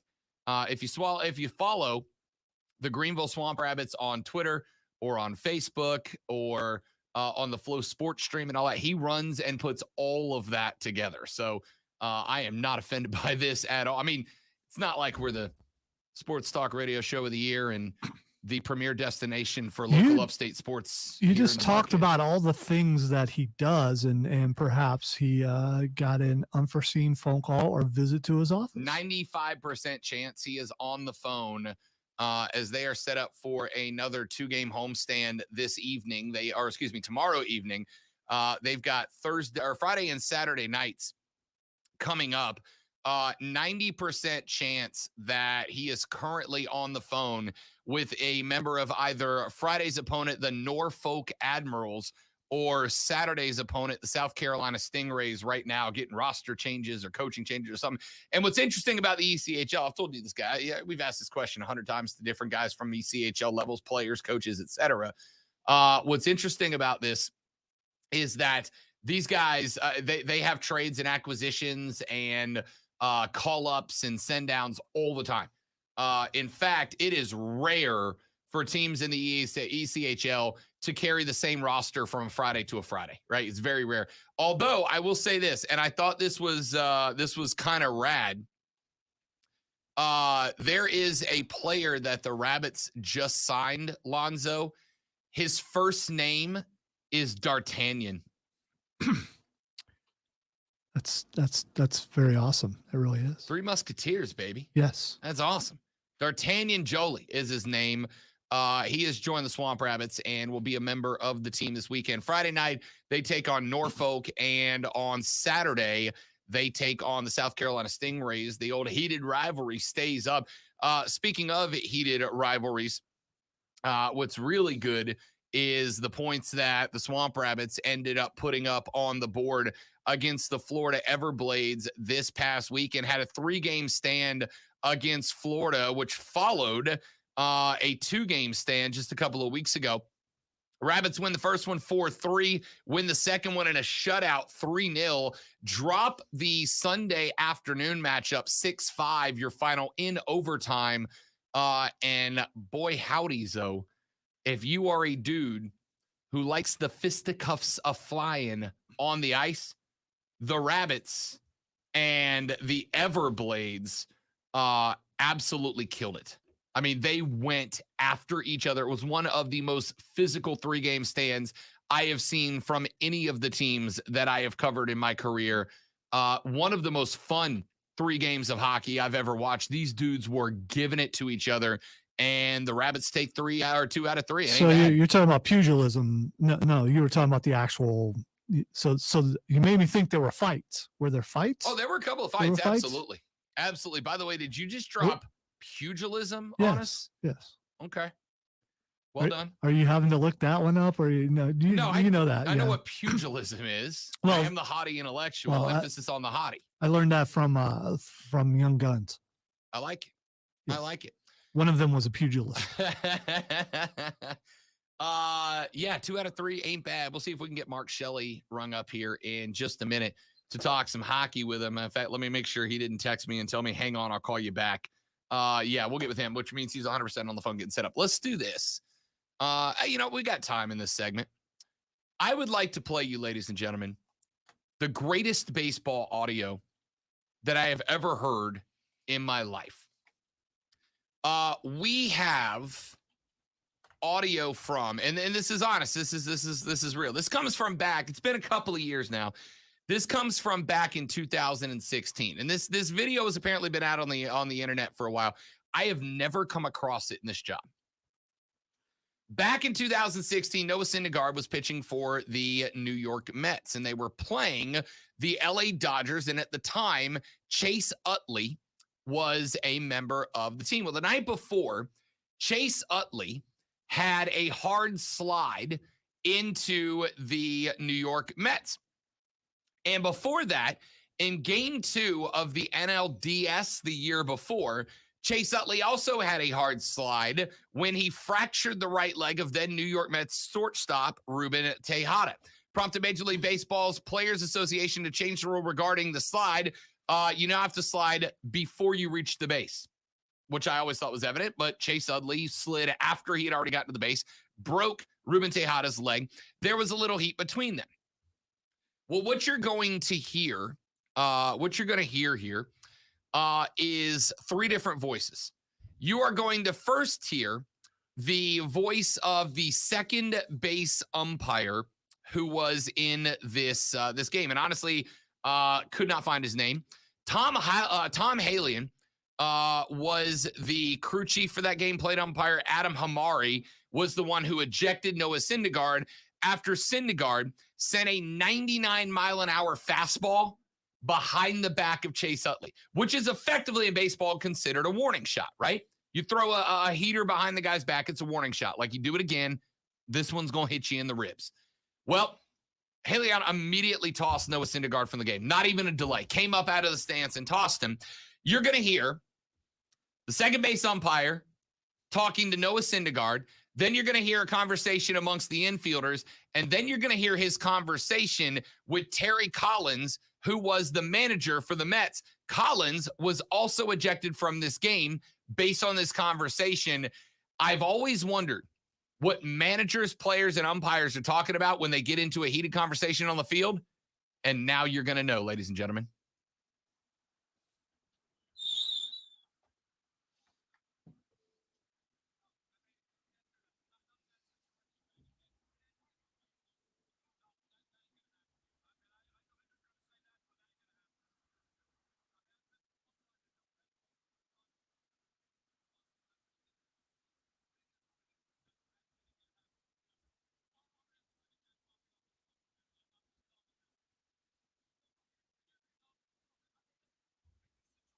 What happened and everything else, that's what dictates that, okay?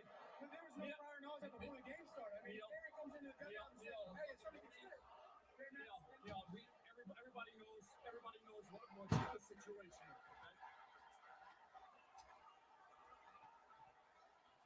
Take care. Terry. Terry. Get a handle. Come on, let's go. Come on. Talk to me. Then you talk to me about that. That wasn't it. You know what? You gotta give us a shot. Okay, listen to me. Let me hear what I'm saying, okay? You get your shot. You had your shot right there. In the situation. Oh, you know the situation, Terry. Why do I get a shot, Tommy? Because that makes it work. Terry, that makes it work. I know it. But MLB did nothing to that guy. Nothing. Okay, that I can't. Terry, I can't control that. You know as well as I do. Terry, you know where I stand on the whole situation. That's better than that, Tommy. You know that. Terry, listen, I'm telling you, our ass is in the jackpot now. Okay? I'm just telling you. You know what? That's you got it. Okay, you got everything out? I love the end of that. You get it all out? The same thing a mom says to an angry toddler. By the way, you looked at me. Something got through. I don't think it did. Trust me. Do you want me to? The show?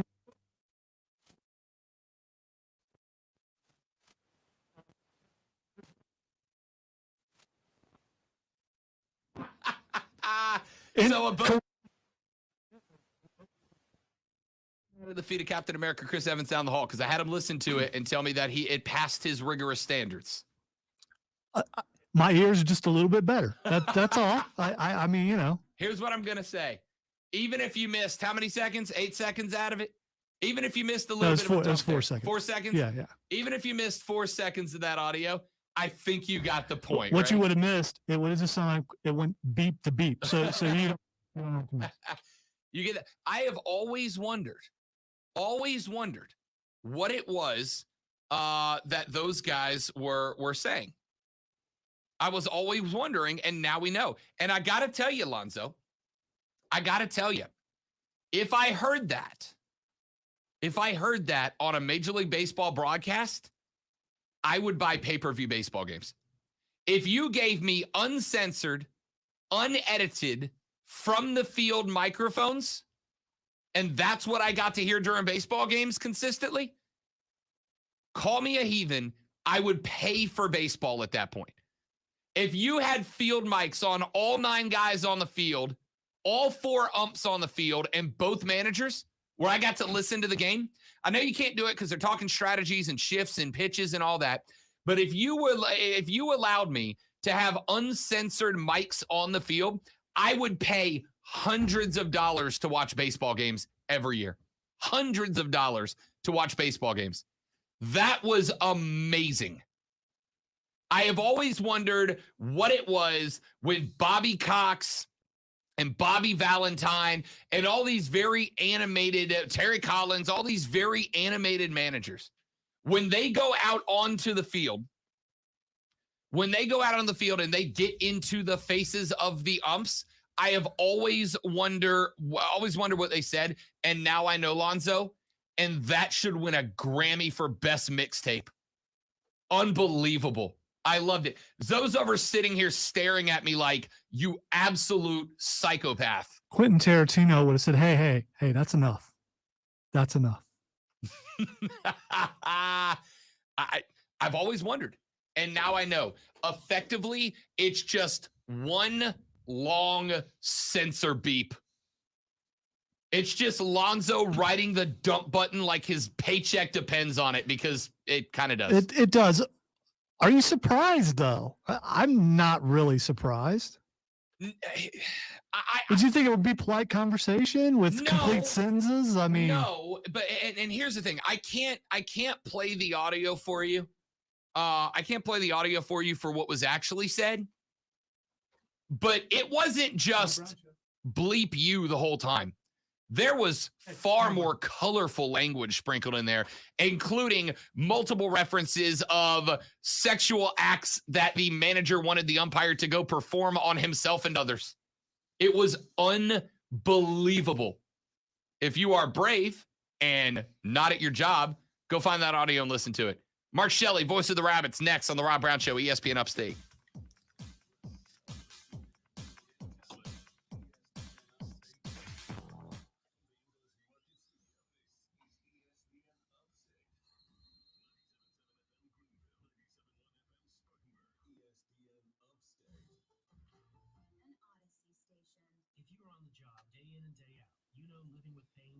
knees, hips, back, or shoulders is miserable. The good news is QC Kinetics gets it. I apologize if I've offended you by saying No, that hey, you if weren't you as heard it, you heard thorough. it. You've already done it to me once. If you heard it, you heard it. I swear to you, I can't tell you how many times I listened to that audio. I'm not kidding you, no less than a dozen times, because I'm like, I can't let any slip. I listened to it a dozen times, and I was like, I got it, right? Like, I got it. But you heard one, so I'm going to go listen back to it. But if you didn't hear it the first time, doesn't mean you'll hear it the second time. And you know what? If I'm wrong, I'm okay with that. Oh, no, I believe you. Because I err on the side of, Absolutely. I think I just heard something. So.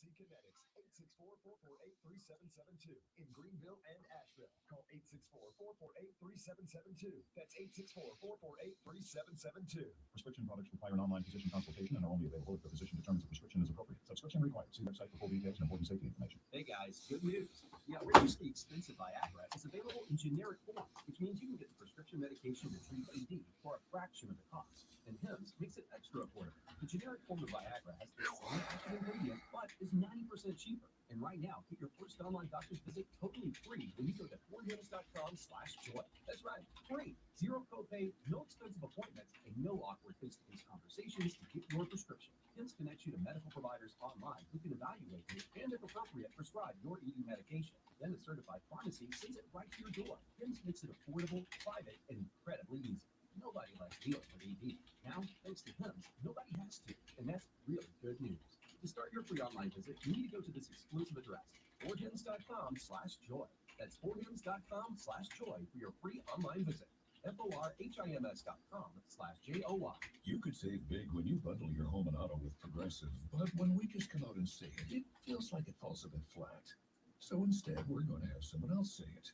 Because for some reason, when a random person talks about how great something is in a commercial, it's more believable. I saved with a Progressive home and auto bundle. And there you have it. I mean, I'm not sure why she's more believable than me, but either way, you get the point about the saving. Progressive Casualty Insurance Company and Affiliates. Discount not available in all states or situations. Here at Frank's Red Hot, we put together a completely exhaustive list of essentials that will bring everyone together on game day. Number 1, Frank's Red Hot. Number 2, wings. Okay, it looks like that's it. Frank's Red Hot. I put that on everything. Making Moves is brought to you by LinkedIn Jobs. The 2005 Texas Longhorns began the season ranked number 2 and stayed there all season. Their defense allowed only 16 points per game, while their Vince-led offense averaged 50. You have a Prisma in the next break. 10-4. And what many consider one of the greatest college football games ever played. Build your winning team today. Go to linkedin.com/sports. Teams that win college bowls have great recruits, and great recruiting starts with great conversations. That's why when you post a job for free, LinkedIn Jobs taps into a network of over 770 million professionals to find the right people for your work. LinkedIn Jobs helps you narrow down to only the most qualified candidates, which means you can start hiring the right people faster. Go to linkedin.com/sports to post your job for free. That's LinkedIn. First hour or first segment of the next hour is going to be the Jimbo Kiffin thing, Fight Club, whatever I want in Twitter. I'm telling you, because they're sound clips. Good enough for me.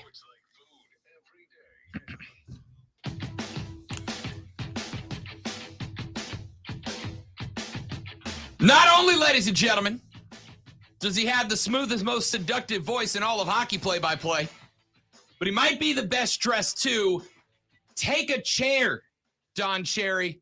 Mark Shelley, the voice of the Greenville Swamp Rabbits, is here on the Rob Brown Show and ESPN Upstage. Shelley, what's up, big fella? What's up, RB? And I'll tell you what, I don't know. Whatever I wear to games, I don't know. It pales in comparison to you in that Rabbits jersey, that custom Rabbits jersey. I mean, I'm not saying I'm the best looking sports broadcast dude in the area, but I'm not saying that. You know what I mean? I mean, I don't know where these sources could be confirmed at, but hey, I think they might be right. Mark Shelley is here, ladies and gentlemen, to talk hockey and apparently flatter me, and I'm gonna allow it. Shelley, let's do this in two parts. Let's first and foremost look back at last weekend. Florida, the Everblades. if they're not the most physical team in the ECHL, they are the most violent, right? That's a team of dudes who very much want to knock you into submission, have done that to a lot of other teams so far through this ECHL season.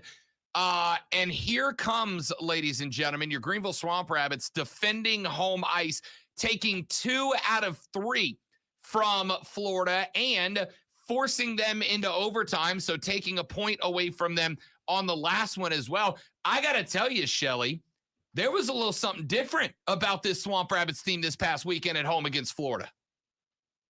Yeah, you're right. And I think it all started on Wednesday, too. You think about it, that 7-2 win over South Carolina, that sort of set the tone, right? I mean, that was their second straight win, and it all got started on that 15th, on January 15th, when they beat Florida to round out that weekend. They win that 3-1. They come back, they start building momentum. They get that big win over South Carolina in the midweek, and then they just roll right into it. But, you know, it was one of those games on Friday night where you looked at it and you said, oh, no, the momentum they've built might not go their way. And then the Rabbits came out, and they sort of woke up. They started playing physical, needed that big third period to get those 2 big goals from Nikita Pavlichev, and what an addition back to the lineup. You talk about a physical team. That's a guy at 6'7", 200 and some pounds that can jump in there, and he can lay the body. He's a very physical player. You can't miss him on the ice, and when he's in front of the goal, he is one of those guys that when Florida tried to push, he pushed right back. And that is one of the things that I think, you know, the Swamp Rabbits have really been sort of missing when he's been up in the AHL level. And now that he's back, he's been a huge addition to the roster. And then Brett Kempe comes through with that game-winning goal to make it 4-3 on Friday night, roll back through. And that's a guy, even these smaller guys who you look at and you say they can dazzle with what they can do cutting away from guys, right? Their goal is these forwards that are very skilled and very crafty can dodge hits, but he's a guy who's accepted the role of what this league is about, what this development process is about, and what playing the Everblades is about. And he's been able to go out and he's been able to rock people and you know, really lay the hit. And I think, you know, that's one of those things where a team like Florida wasn't quite ready for that. They weren't ready for a team that is as skilled and as speedy as the Swamp Rabbits to be able to come out and answer the bell when those physical altercations would come, and to be able to do it in the way that they did, come from behind and then get the shutout. John Lethman having a tremendous night, 26 save shutout the following night. You know, that really sort of shifted things around. And that I can tell you from other broadcasters that I've texted around the division, that has sent out massive sort of shockwaves, taking those first 2 games and winning those 4 straight, and then taking ultimately 7 out of the 8 possible points through the week with that overtime game, and proving once again the Swamp Rabbits offense is here and they can fire on all cylinders. It was a very impressive weekend, and the Rabbits are trending in the right direction. Mark Shelley, voice of the Rabbits, here on the Rob Brown Show and ESPN Upstate. Talk to me about the offensive end, Shelley, because there was a period of time leading into this game where it kind of felt like the Swamp Rabbits were ready to turn a corner, but just couldn't finish goal-scoring opportunities here and there. Then all of a sudden, they score 7 against South Carolina, 4 against Florida, 3 against Florida, and 5 against Florida. Granted, that was an overtime loss, but putting 5 up in regular time for a team that coming into that, I mean, we were seeing predominantly 0 1s and 2s next to their scoreline. From the perspective of somebody in the building who enjoys hockey, offensively, it kind of felt like this team found an edge that they didn't have in previous weeks. Yeah, I think you're right. You know, it's the same story we've been talking about a lot over the season. You know, this is a team that the pieces are there, and you know, a lot of these guys. You look at the average age here. I mean, this is a team that's under the average age of 25, with all the rookies and the young faces here. But there's so much talent on this team, and it took a little time. It took some growing pains to get in there, and then obviously with COVID issues at the NHL level and the taxi squads being reinstated, that forced a lot of players to be called up to the AHL level. At one point, 8 players on the Swamp Rabbit side were up at the AHL or in the NHL. That's a huge number, especially when you look at, you know, those are guys that you're trying to build your season around, and they get called up and some get signed. Max Zimmer, Frank Hora get signed to AHL deals and haven't returned since. So when you look at this is a team that you look and they get some guys back. They start getting healthy. They had that bit of a delay after beating Florida. They had that that Sunday off with the rescheduled game, and then the games in Norfolk pushed back to the later months of the season, that allowed them to get healthy, start to click. The guys started to come trickling down from the AHL back into the lineup. Pavlichev, Pecoraro, Brett Kemp being healthy. I mean, these are offensive threats that you want to try to build teams around, and having them back and having them all connect. And then you can't forget about Anthony Rinaldi just absolutely turning on. He's been one of the most impressive players for the Swamp Rabbits over this sort of turnaround for their season here. This is a guy that's been connecting on the line with Austin Eastman, who you've talked to on the show, and Aiden McDonald as well. Those three have a chemistry that is really unmatched by any other line on this team. And when a line like that of guys who can grind it out but add some speed into it, and they're not, you don't look at them as the number one line, right? You look at a guy like Liam Pecoraro and Brett Kemp on a top line, but when your lower lines are producing with this efficiency, that can turn things around, and that's what's happened. Mark Shelley, voice of the Rabbits here on the Rob Brown Show on ESPN Upstate. Got a couple more minutes to talk Swamp Rabbits hockey here. All right, so tomorrow night we got Norfolk coming into town. And if I recall correctly, first time that we have seen this team, when the Rabbits have to switch from playing Florida, a team that they have played 5 out of their last 6, South Carolina, I think we're on like game number 7 at this point, and Atlanta, who we've seen many times, and you do put for the first time a new team in the rotation. How does that change, if at all, the way that Lordo and the boys approach having the Admirals come to town? Yeah, I think there's always I don't want to say an element of surprise, but there is certainly a difference in maybe taking an extra hour of film in the room saying, look, we've seen everybody else, and, here's from the first time we played them to now, and they've changed this, and this, right? Now you're coming into this going, okay, this is what they did last season. Let's see what they're doing this season. Okay, what is different? Really trying to break that down, trying to get them set up for this. But in terms of, and you can ask Lordo this, I've talked to him a number of times about this.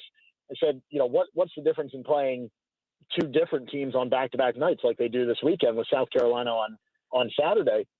And he'll tell you the same thing. You just flip it over, right? It's another hockey game, and you got to make it a late night, flip everything over, and get ready to rock and roll the next night. So, having no games in the midweek leading up to the first game against Norfolk, that certainly helps them to spend a few extra days, a few extra hours trying to get ready for this team. And this is an Admiral side that, they fired out of the gate right out of the season, jumped in the first place, and then the wheels fell off. Dropping to the bottom of the division, now 1 spot behind the Swamp Rabbits in 6th place. But this is a team that's had their struggles and trying to get back on track. And the Swamp Rabbits need to take advantage of an opportunity here to keep that separation and try to continue to climb into that 4th spot, which will be a playoff spot. And before we let you go, Shelley, a little Saturday night action going back to the rivalry against South Carolina. But you guys got a little something special for the folks up in South Carolina that like to get outside a little bit. Yeah, you're right. It's outdoors night presented by AB Tree. We're really excited about this. This is one of the nights that, fans were suggesting about, and, we heard them and said, all right, let's put it together. And we have a awesome jersey. They just came in. I got an opportunity to go down and see them, and I'll tell you what, they look amazing in person. They're all over our social media right now, but when you see them in person, they are phenomenal. They're camo, they're black, they have the hunter orange in there as well. And they're sponsored by AB Tree, and the post-game auction after the game, all the proceeds are going to benefit Habitat for Humanity of Greenville County. We're really excited about that. We're really excited to bring everybody out. I know there's a lot of different ticket packages out there. We even have the PFG Bahama 2s.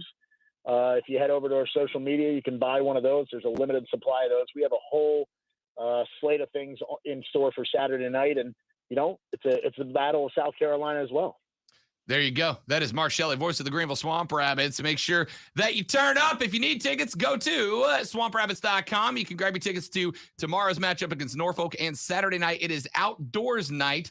Your boy will be there because I love me some dadgum hockey. Mark Shelley, I'll see you at the well tomorrow, my guy. We'll see you there, Rob. There you go. That is Mark Shelley, voice of the Rabbits. We're back after this to wrap up hour 2 of the Rob Brown Show on ESPN Upstate. Prisma.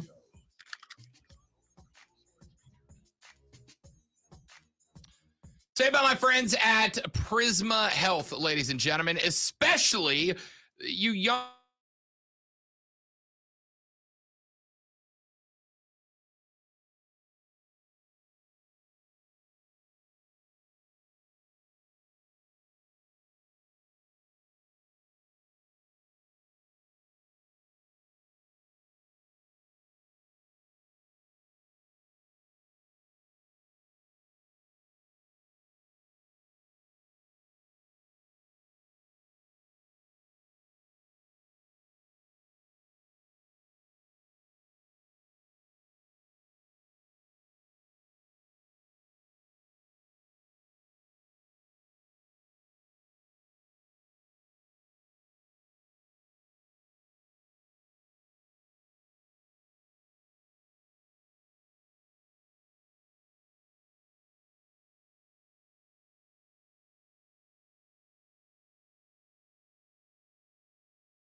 Hundred 279 and never pay for car repairs again.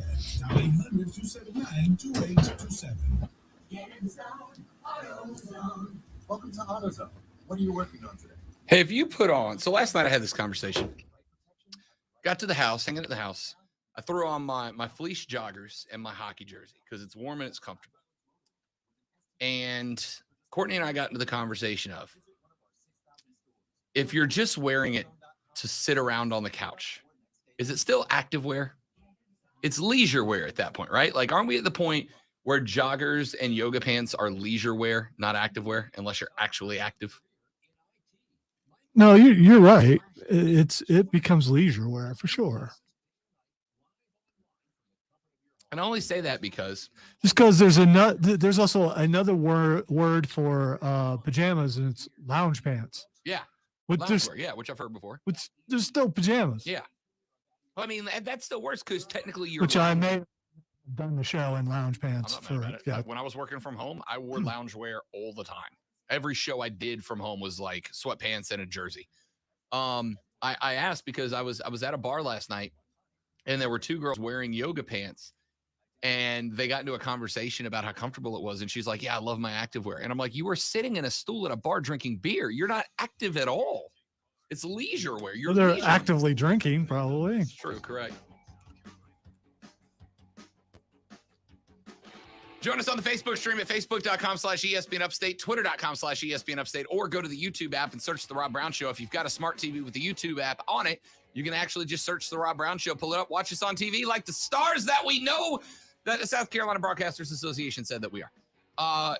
The conversations we have off the air, sometimes better than the ones we have on it. If you are wearing joggers or yoga pants, as is very customary now, but you're not doing anything, you're sitting on the couch watching TV, do you still have the right to call it activewear? It's not activewear anymore, right? It's leisure wear. At best, it's leisure wear, right? I heard a girl last night sitting on a bar stool call it activewear, and I'm like, no, you're not active. That's not a shot. I'm never active. I'm fat. That's why I don't call it activewear, right?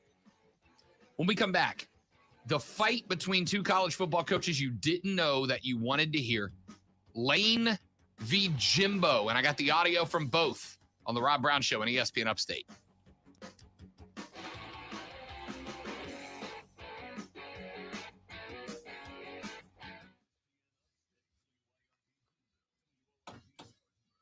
It's so awkward. It's so awkward. It's so awkward. It's so awkward. It's great. Yes, that's what I mean.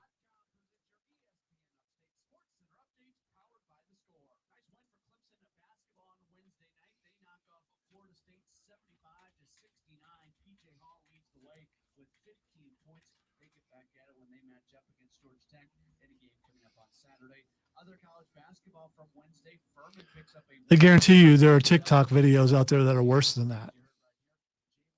Oh, absolutely. Did you see the meme I just shared on Twitter? No.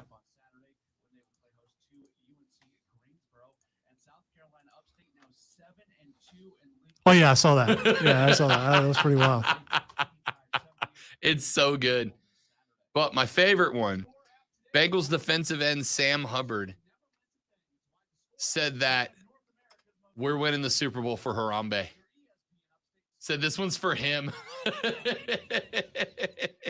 I didn't need another reason to root for the Bengals, but they gave me another reason anyway. We're doing it for Harambe. But how many people actually remember what that? Oh, what Harambe the, is what a that top is? 5 all-time internet meme.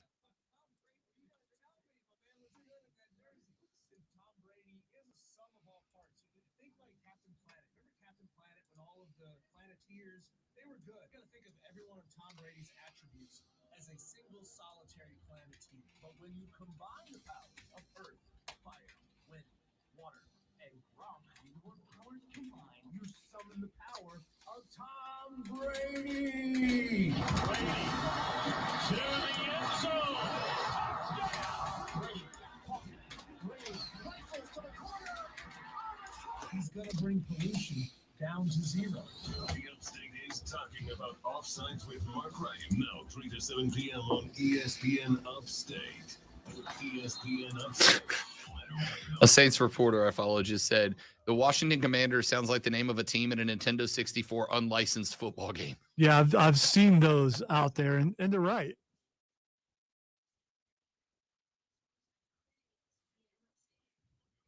Somebody's just presented the biggest challenge in wrestling to me, which is to explain Danhausen to somebody who doesn't watch wrestling. Like, show them Danhausen and explain the character. Was so good. And the fact that Mox took a big bump right after it happened. The curse is real, man.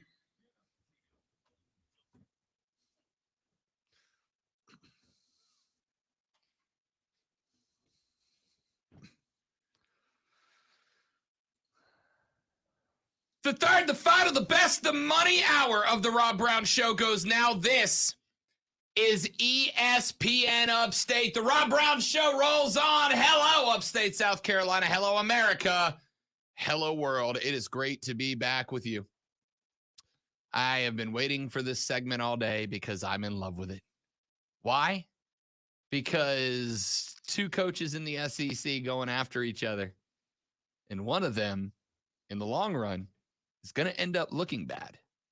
And I don't know which one it's going to be. I don't know which one it's going to be yet. And that's why it's so much fun. Earlier in the week, Lane Kiffin, head coach of the Ole Miss Running Rebels, got in front of a mic and he was doing a little presser. And a reporter asked him about the realities of recruiting now with the transfer portal and NIL laws on the books within the NCAA. And Lane, as Lane Kiffin, the man who just can't stop trolling no matter how bad it gets for him, decided to answer and called out another SEC school in his answer. Clip 3A, here is the Lane Kiffin comment that got Jimbo all up in his feels.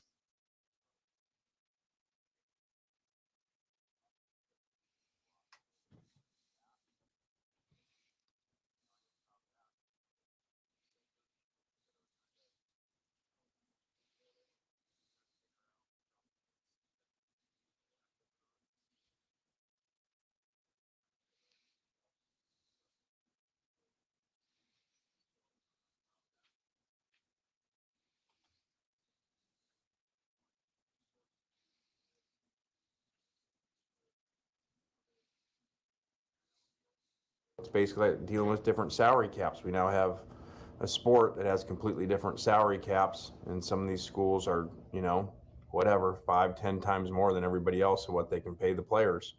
So I know nobody uses those phrases, but that is what it is. So I joked the other day, I didn't know if Texas A&M was going to incur a luxury tax, and how much they paid for their signing class. So Texas A&M has what has graded out in most composites what is considered to be the best recruiting class of all time, littered with 4- and 5-star players under Jimbo Fisher. Well, earlier in the week, the vice president of Notre Dame sent out a social media post in which he linked to a website called Bro Bible. And on that website, which I went and found today, they claimed that Texas A&M was following a formula which effectively allowed them to pay players without paying players to sign with Texas A&M. Now, Texas A&M has never really even threatened having the best recruiting class in college football. Now, all of a sudden, they have one. And Bro Bible said Texas A&M was following this formula, okay? Number 1, a recruit is targeted. Number 2, a point donor heads the recruiting effort. That is to say, a big money guy who tells the recruit, if you come here, you'll get an NIL deal that's worth a lot of money. Step 3, the point donor gathers other donors around him. He gets other people to say, hey, look, we're trying to get this 5-star cat. I'm promising some X thousand a year. Will you guys pitch in for other NIL deals? A community of money or a family of money, however you want to look at it. Yeah. Step 4, those donors then create an LLC. Step 5, the LLC then sponsors the targeted recruit and pays out deals for the NFL when that student, or for the NIL when that student enrolls. Step 6, the recruit then arrives on campus and signs to the commitment and receives money from the LLC. And in turn, the recruit then promotes the LLC and its cause, whether that cause is a charity or a business. That's what Bro Bible has claimed is happening at a lot of schools, but Texas A&M has jumped out to the front. I real quick, I wonder how often, even since this is in its infancy, the player actually does anything for the LLC. Great question. What are players doing to be considered for an NIL deal, right? I mean, social media posts are really, really easy. Really, really easy. So Bro Bible says that Texas A&M is following this formula and did so to the tune of $30 million worth of NIL deals in this recruiting cycle, which they say is the reason Texas A&M, for its first time, has the number 1 recruiting class in the country. Out-recruited Bama, out-recruited Clemson, out-recruited Ohio State. They're saying that this 7-step process. So wait a minute. Texas that state has more money than any other state? At a time when oil prices are at the highest they've been in a Wow, long that's time? that's Shocking. surprising. Yes. Now, if Bro Bible is to be believed, and they put their name on it, this is why A&M has the number 1 recruiting class. Well, So it's bro approved.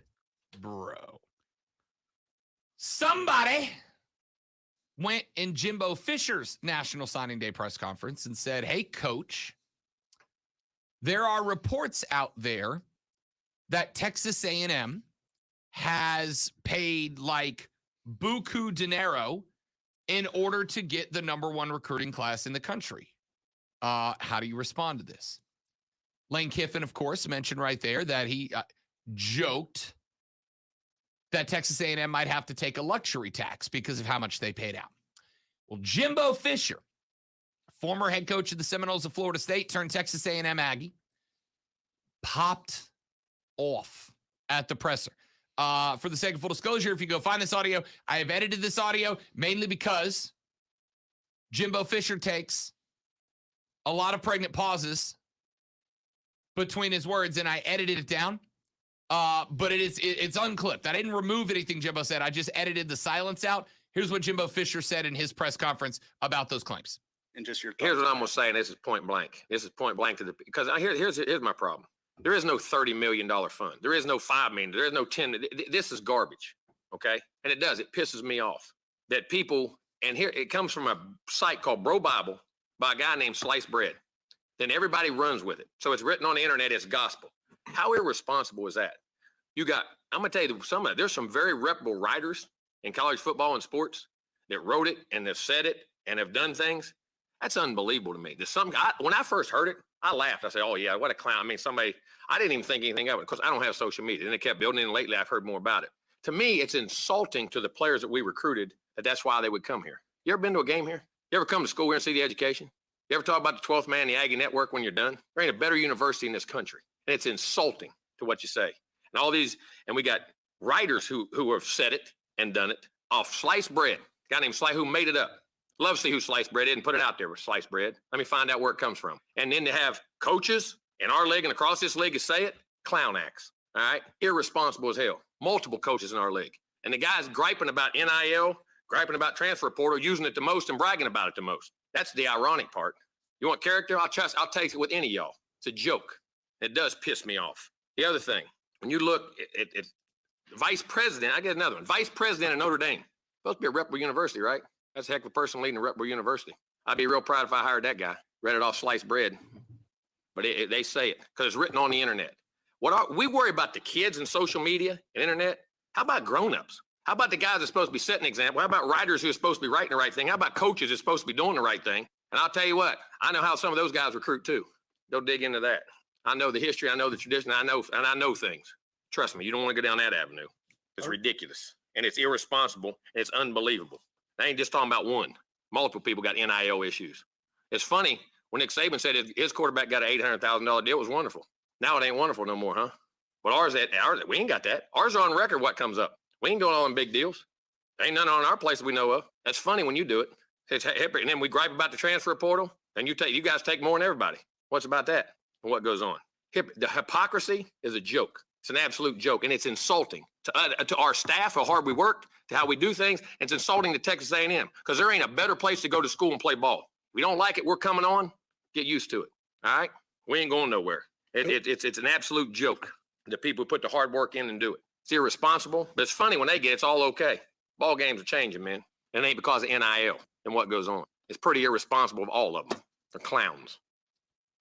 They are clowns. Jimbo said it pisses me off. Is that dude's? Did you hear that country come out a little bit? I did. Is that dude's pen name really Sliced Bread? It's his like Twitter moniker.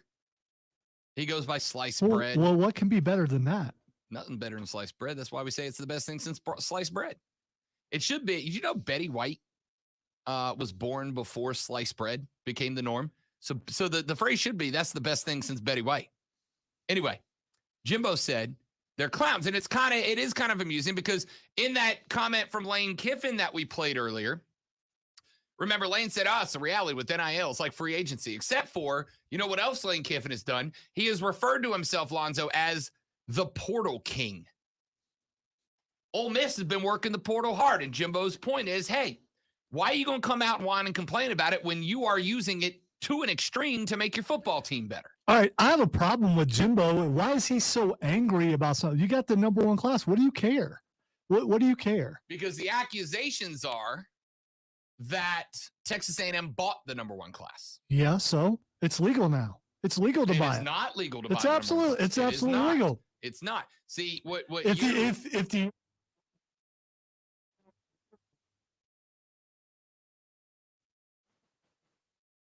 right, but that's not. Have a recruit come to a school under a promise of money. This is an accusation that Texas A&M broke the rules. Rob, do you really believe that, though? No, I believe it's happening. Yes. I mean, as soon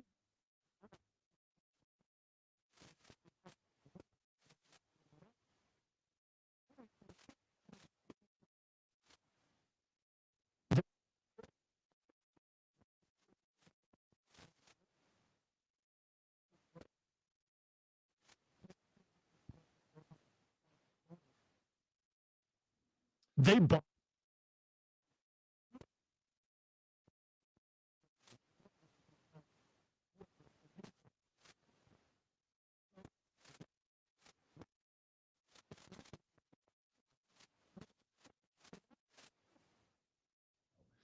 What the accusation is that Texas A&M has effectively created a $30 million pool of money that they can promise recruits a part of. I absolutely believe that when coaches go on recruiting trips, they are going to tell kids, hey, look, we can do this, and this for you. And here are the NIL deals that we have out there, right? Here are the organizations we know will sign NIL deals with players. Absolutely, they're going to do it. It's a huge recruiting tool. I'm not disagreeing. What Jimbo is trying to argue is these kids come here for Texas A&M. And don't get me wrong, I absolutely am sure that Jimbo Fisher, if a kid says, what about NIL deals, doesn't look at him and go, don't worry about that till you get here. I got no doubt he doesn't do that. To the point that, yeah, there's a little hypocrisy out of Jimbo Fisher too. But what Jimbo Fisher is responding to is the claim that Texas A&M has gone out there and effectively fundraised, crowdsourced $30 million to start giving to players. And that's the only way it's getting done. He's calling it a lie. Well, they don't have to do it themselves. That's what the boosters are for. The boosters go out and do that. The boosters are the ones who have organized this whole thing. It wouldn't shock me if maybe schools are involved, but a lot of times they don't need to. That's what boosters do. The boosters get all this stuff together. They take care of it. Now, lots of coaches' salaries are paid by the boosters. Yeah, so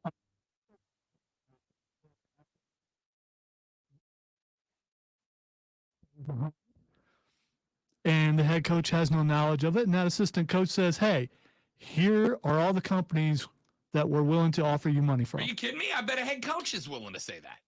I bet you Jimbo Fisher has said that. I got no doubt. Listen, I'm not taking a side in this. I'm not taking a side because I think both of them are being a bit hypocritical, right? Lane's saying, transfer portal's bad. It's free agency, except for Lane Kiffin's working the transfer portal as hard as anybody else is right now. I think ESPN ranked him as having the number 2 transfer class in college football. Jimbo Fisher's going, we're not doing this. We're not doing this. We're not paying him $30 million. There's no pool of money, but I'd be willing to take a flyer out that says Jimbo Fisher has told at least one kid, here are the businesses in Aggieville that will hand out NIL deals, and maybe you'll be in line for one. How big of a sample size do we need? Because obviously we don't have it yet. How big of a sample size do we need before we can go, okay, the richest schools or the schools with the best economies are. I would argue more than one season, right? Well, yeah, we've had one class. What, like 5? What do you think? I don't know that I can. Neutral in his mind. What would he think an ample sample size? Exactly. I'm all about sample sizes. Can't do the research if you don't have the data. I would say 5 years. I think you need at least 5 years. But in those 5 years, I guarantee you there's not going to be some little small school that has a horrible economy that ends up with the number 1 recruiting class. Jackson State just stole 2 top 100 Where's players. it at? Where's it at? Where's Jackson State? Alabama. That's where Dion is. Okay. Man. All right. It's a little bitty school in Alabama. Little bitty school in Alabama. They got 2 of the top 100 recruits in the country. And the belief is because of NIL deals. A lot of people think it's going to spread out the talent, right? Yeah, but money here? Right. How could you not believe Dion? Yeah, right. Again, I think all the coaches, I think a lot of coaches are absolutely going to speak out of both sides of their mouths on this, right? In fact, here, I'll get here because I never get the message that says, thanks for giving Dabo Swinney credit. I'm going to give Dabo Swinney credit here.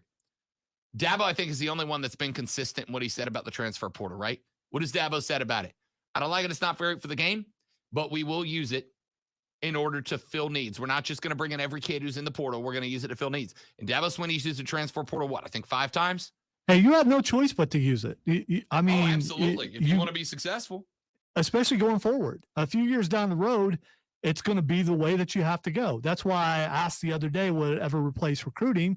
And I believe it will. I know you guys don't, but I believe it will because the money is just going to keep getting bigger and bigger and bigger to where signing day doesn't mean as much as the year after the signing day when all these kids are available to jump to go to somewhere else. Damn, we hate the free market, don't we? We hate the free market around here. Just don't call them scholar athletes. We hate the free market. They're scholars. They're in school. Are they not going to college? They're not scholar athletes. Are they not? They are employees. They're you could say entrepreneurs. You could say they are small businessmen, although they make more than entire small businesses in some cases. Ladies and gentlemen, I cannot wait till Labor Day when those small businessmen suit up for some Saturday small business athletics. Hey, guess what's next on the show? Your home for combat sports. Fight Club with Lonzo's next on ESPN Upstate. If I don't pass out. If you don't pass out? Struggling over there, buddy?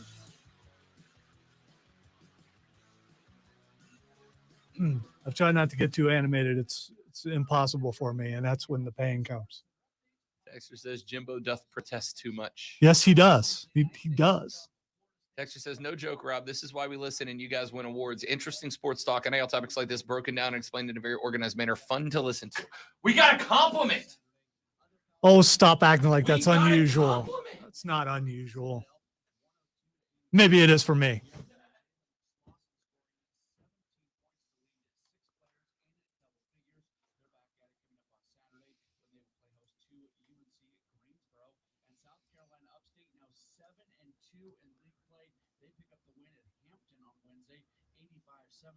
They will play Campbell this Saturday. Download the Score app today. Lightning fast sports alerts so you never miss a thing. It's why the Score app is one of North America's most popular sports apps. With your ESPN Upstate Sports Center update, I'm Matt Pauley. Have you heard Offsides with Mark Ryan? Coming up on a Thursday episode of Offsides with Mark Ryan and Diesel, I've got a tier QB system I want to introduce to you in the National Football League. Also, some crazy recruiting numbers here after that will blow your mind, and so much more, all in a Thursday episode of Offsides with Mark Ryan and Diesel. The Upstate is talking about Offsides with Mark Ryan now, 3 to 7 p.m. on ESPN Upstate. Mom, have you booked me for my braces yet? I'm starting middle school this year. With everything happening this summer, I don't think we have the time or even the money. Don't worry, Mom. My AffordableBraces.com not only has braces starting at $39.95, but it's super easy. They don't even have to use that goop that Parker has to use for his. Come on, Mom. Let me mature. Aren't you always saying it's time to grow up?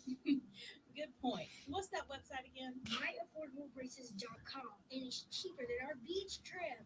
In this market, Fisher Investments is different than other money managers. Fisher is different? How?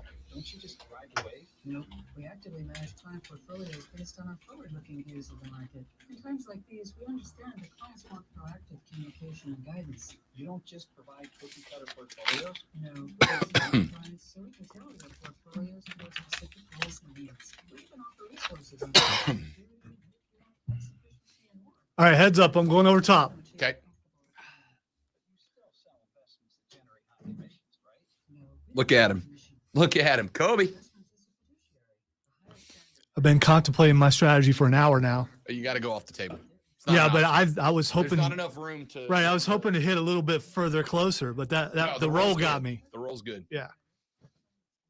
That's why when I throw the cans, I throw them facing this way, so they'll just roll off the edge. Put a little English on it. That's right. Why do they call it English? I don't know. Maybe did billiards originate in? Because I've always heard it with billiards more than anything. Did billiards originate in Britain?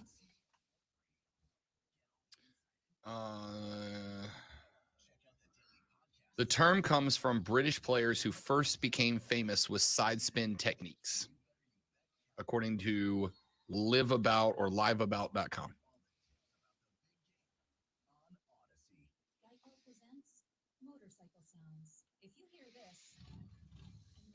I have a few relatives that were sharks, very good at the English.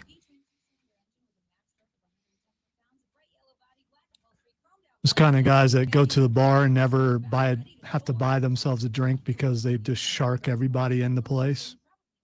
Jeffrey, break out Lucille. One of the best Fresh Prince episodes of all time. My uncle, because I just don't want to go in those places. He's like, I want you to come in here with me. He's like, I know you don't. I just want you to come in here with me. Because he just wanted me to watch how good he was. He just wanted me to tell him how good he was, which I guess meant that my opinion was valued enough that he just wanted me to see it, or he just wanted to brag about it to somebody else who hadn't seen it yet. But it was fun to watch, and also seeing skill that you are quite sure that you can never obtain, or if you did, it would take as many years as it took him to do. Did a little sharking in fraternity because whatever amount of balls that were left on the table after you played an active, you had to do 10 times the amount of push-ups. So I only ever did 20 push-ups. What I took from that story is there is a way to get Lonzo in a bar. Yeah, my uncle asked me to.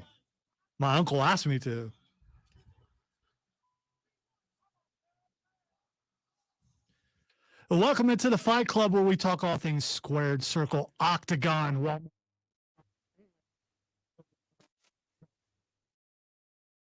But hands were thrown. And high chairs, which is just, it's those wooden high chairs, man. Those things would have to hurt, don't you think? You probably. Yeah, you have to take the screws out so it breaks easier. Although they need a little help about the high chair. We know a few people who could do that. A lot of things to talk about.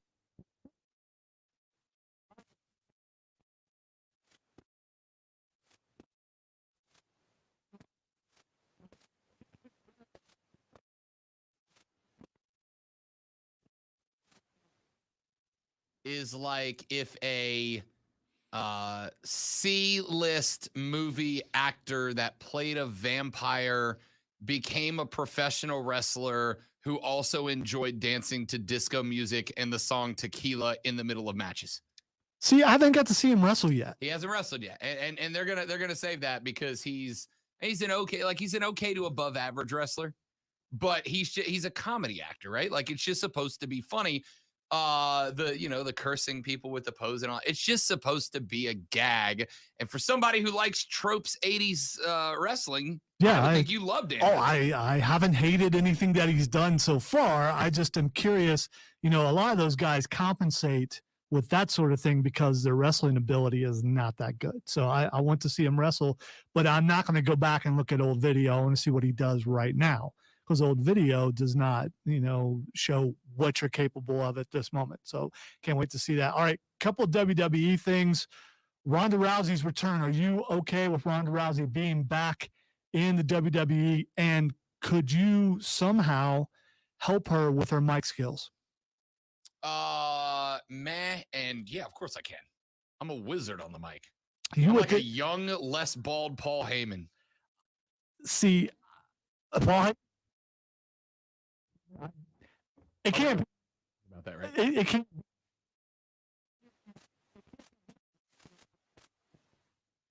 I've done it. I've cut a promo in front of a wrestling crowd. Granted, it was like 150 people in it. But it's tough, right? Like it's I think for guys like you and me, I've talked about this before. Like Lonzo's not a big fan of public speaking, but he can crack a mic and talk to the millions and millions of Rob Brown Show Nation fans out there every day without hesitation. By the way, I think I could cut a promo Because it's different. Because I'm not being me. I'm being someone else. You would be shocked Because- the feel of it. Because I have acted. I've been on stage, not for that amount of people, but if I am pretending to be somebody else, it makes it a lot easier to Tell you talk. what throws it off. What throws it off is when you have something in your head working, right? Like you've got a line or you've got a phrase or you've got a moment you're going to drop in a promo that you're like, they're going to eat this up. Either they're going to love me or they're going to hate me because of this line. And you drop the line and nothing happens.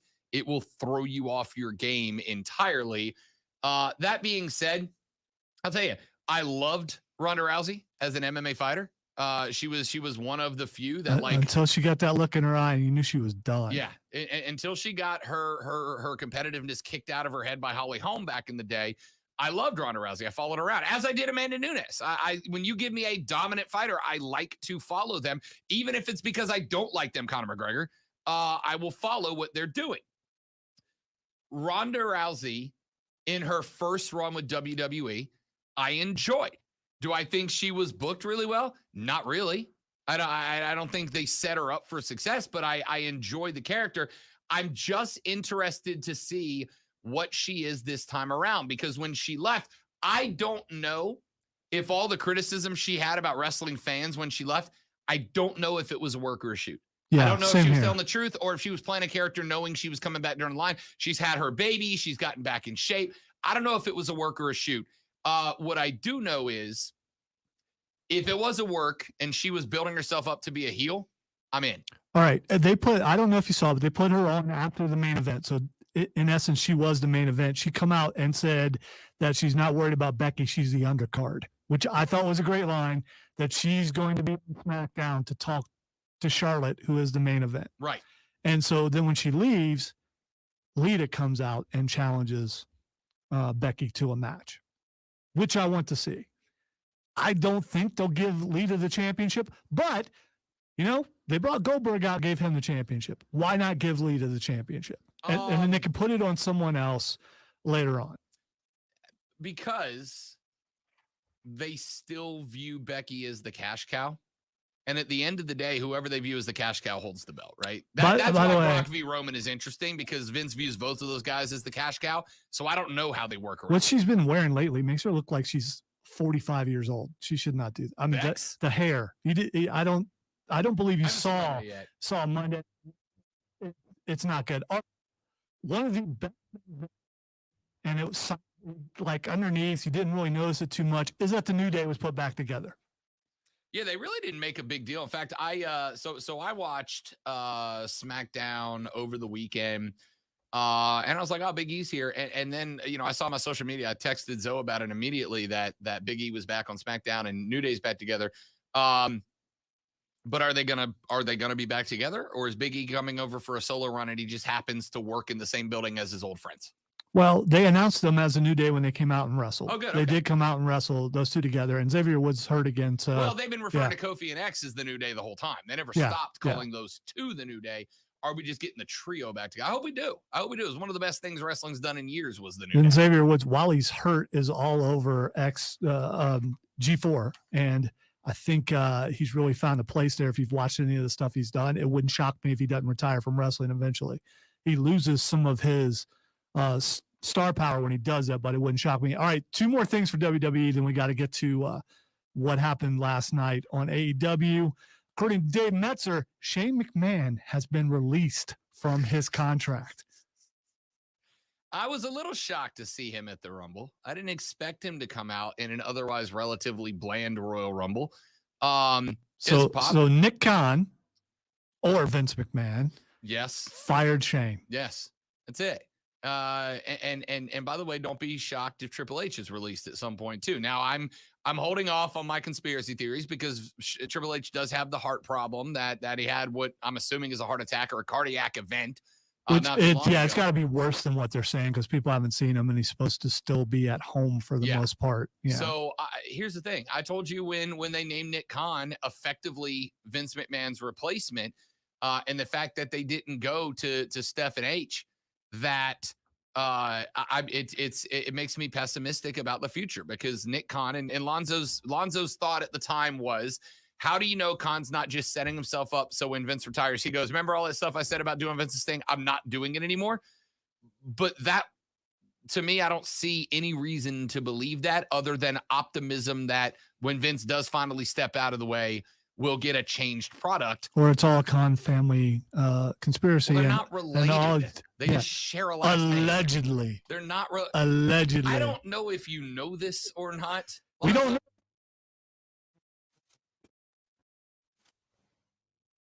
Singer, not related. Are you Turns sure? out. Yeah. Are you sure? 100% How far sure. back did you go? I guess not far enough for Lonzo. I think we need to go back 10 generations, and then I'm good.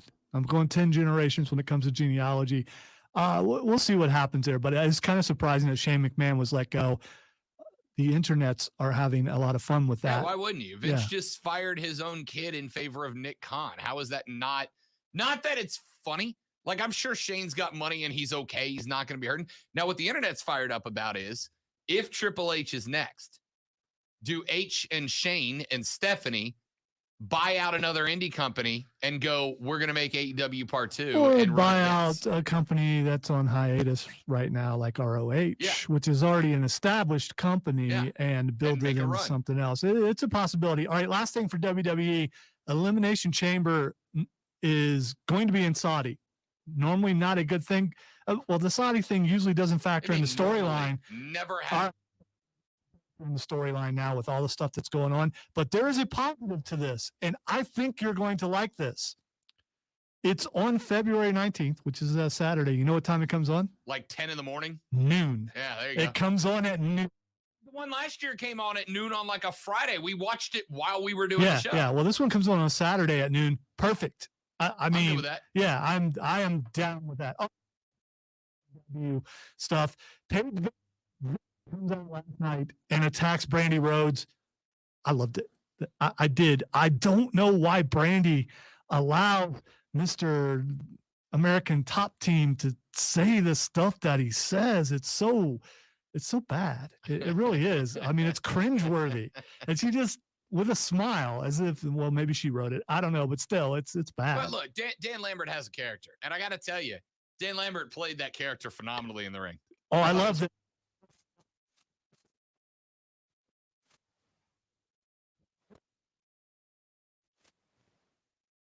Ball of cancel culture. Like, it's such and here's why it works, right? Because if you really believe that cancel culture is a problem, Dan Lambert's a guy you get on with. And if you don't, Dan Lambert's immediately got a guy to hate because of how stupid you think that philosophy is. It's a great look for a guy that's being a heel. The problem you bump into is that the angle of Brandy, you're only here because you're shagging Cody, kind of works a little bit, right? It does. Kind of works, which means the bad guy has a point. Brandy thought she was going to walk out of there looking like the baby face of the millennium. And even if you dislike Dan Lambert, he has a point. And this is what I have always loved. Well, what I've loved so far about AEW, the best bad guys are the bad guys that are right, but take it too far. And Lambert did an incredible job of that last night, and pointing out and making an argument that Brandy had no reputation for other than to slap him in the face. And if your only resort is to slap him in the face, you're the bad guy now. Would you like to be the mediator between a debate with Paul Heyman and Dan Lambert? Would that not be fun? I know you think Paul Heyman would run rings around him. I don't know. Here's the thing. I don't know yet. I haven't had enough time with Dan Lambert to know. Is he doing this off the top of his head? Or is he scripting it and really good at remembering the script? Because Heyman's great because he doesn't have scripts. He's got points. Heyman runs his promos though like I run the show, right? If you look at my prep sheet, there's not paragraphs of words. This is bullet points. It's bullet points, and I know what I'm going to hit, and I make up the words I'm going to use as I go. That's Paul Heyman. I don't know if Lambert has scripts written for him or he writes his own or whatever. I will say his delivery last night was spectacular. And as a guy who hates the character, he walked out of the ring last night and I was like, yeah, but he's kind of right though. Like, he's a douche about it, but he's right. Which is what he's trying to get across. And again, it may be. Yeah. And it's pretty.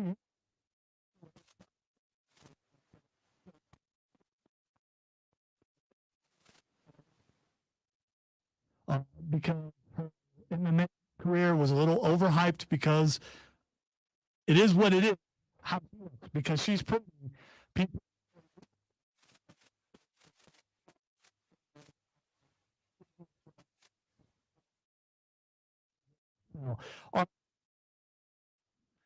Brian Danielson,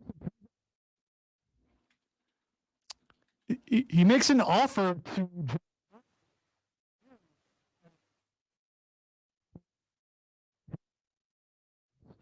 And then he starts bringing together and what they could do basically as a faction. And then he kind of I want to see this happen. I don't think it will. And I know I'm Mr. No too many factions, but I would like to see this happen. I don't know, man. Like the no. Hey there. I do like a good faction. And I think AEW's got a bunch of good factions.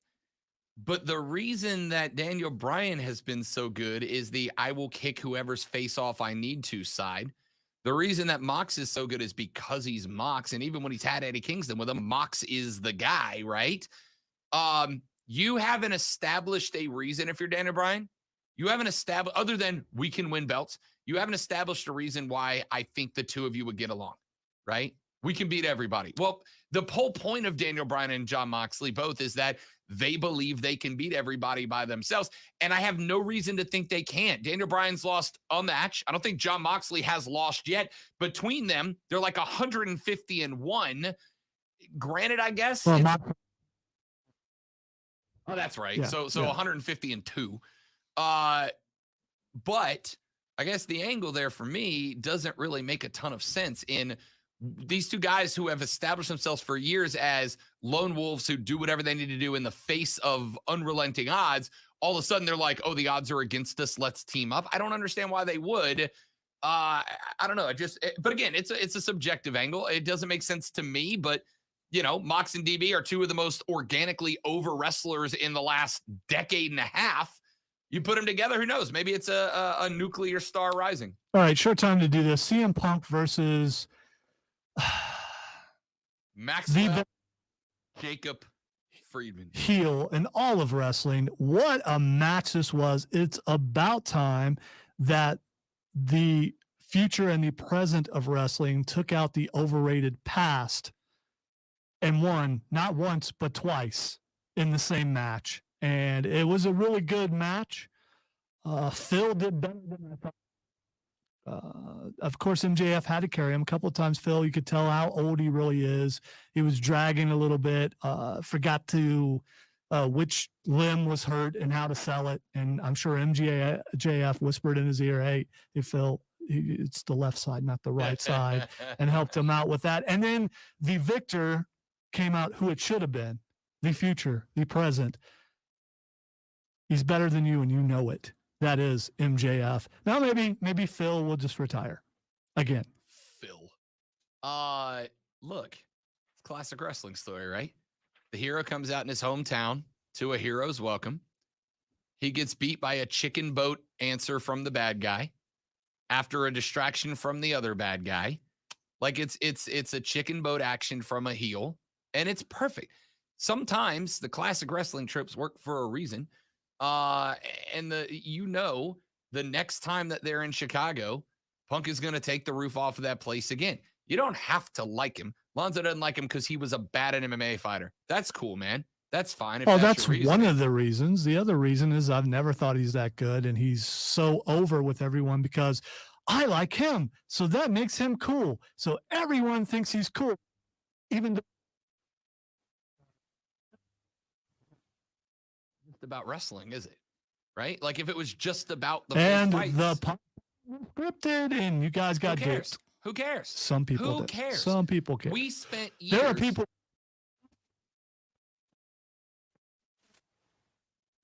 Okay, maybe so. Maybe so. Let's say it was scripted. It still goes down as an iconic moment, right? It's still, even if it's scripted, it's an iconic moment. But forget all that. Let's just look at AEW Punk, right? Just since he showed back up. He is probably one of the few that I think can go toe-to-toe with MJF and tell not that he's better on the mic, but can tell a compelling story and put MJF in his place occasionally to make the fights more interesting. But wrestling isn't just about the wrestling in the ring. It's about all the stories that lead up to those. And I don't think there's anybody better to have told that story aside MJF than either Punk or Jericho. That's it. Let's take a break. We'll come back when we do. Got a couple more stories for you, and then Twitter to wrap it up on the Rob Brown Show on ESPN Upstate. Rock and Roll Hall of Fame induction list of 2022. Who gets your vote? I'll let you have, let's see, 1, 2, I'm glad you 3, said that 4, because you just 5, helped me 6, with my show 7, prep this 8, weekend. 9, 10, 11, 12, 13, 14, 15, 16. There's 17 bands and artists on the list. I'm going to give you 4 votes. Here's your list. Beck, Pat Benatar, Kate Bush, Devo, Duran Duran, Eminem, Eurythmics, Judas Priest, Fela Kuti, MC5, The New York Dolls, Dolly Parton, Rage Against the Machine, Lionel Richie, Carly Simon, A Tribe Called Quest, Dionne Warwick. All right. Give me 4. Better first ballot. I'm going to sound really old here, but I'm going to go Duran Duran, first of all, because it's my favorite band of all time. Okay. I'm definitely going to throw Duran Duran out there. I'm going to go Dolly Parton for sure, without a doubt. Although, Rock and Roll Hall of Fame, still have a problem. She's not rock and roll.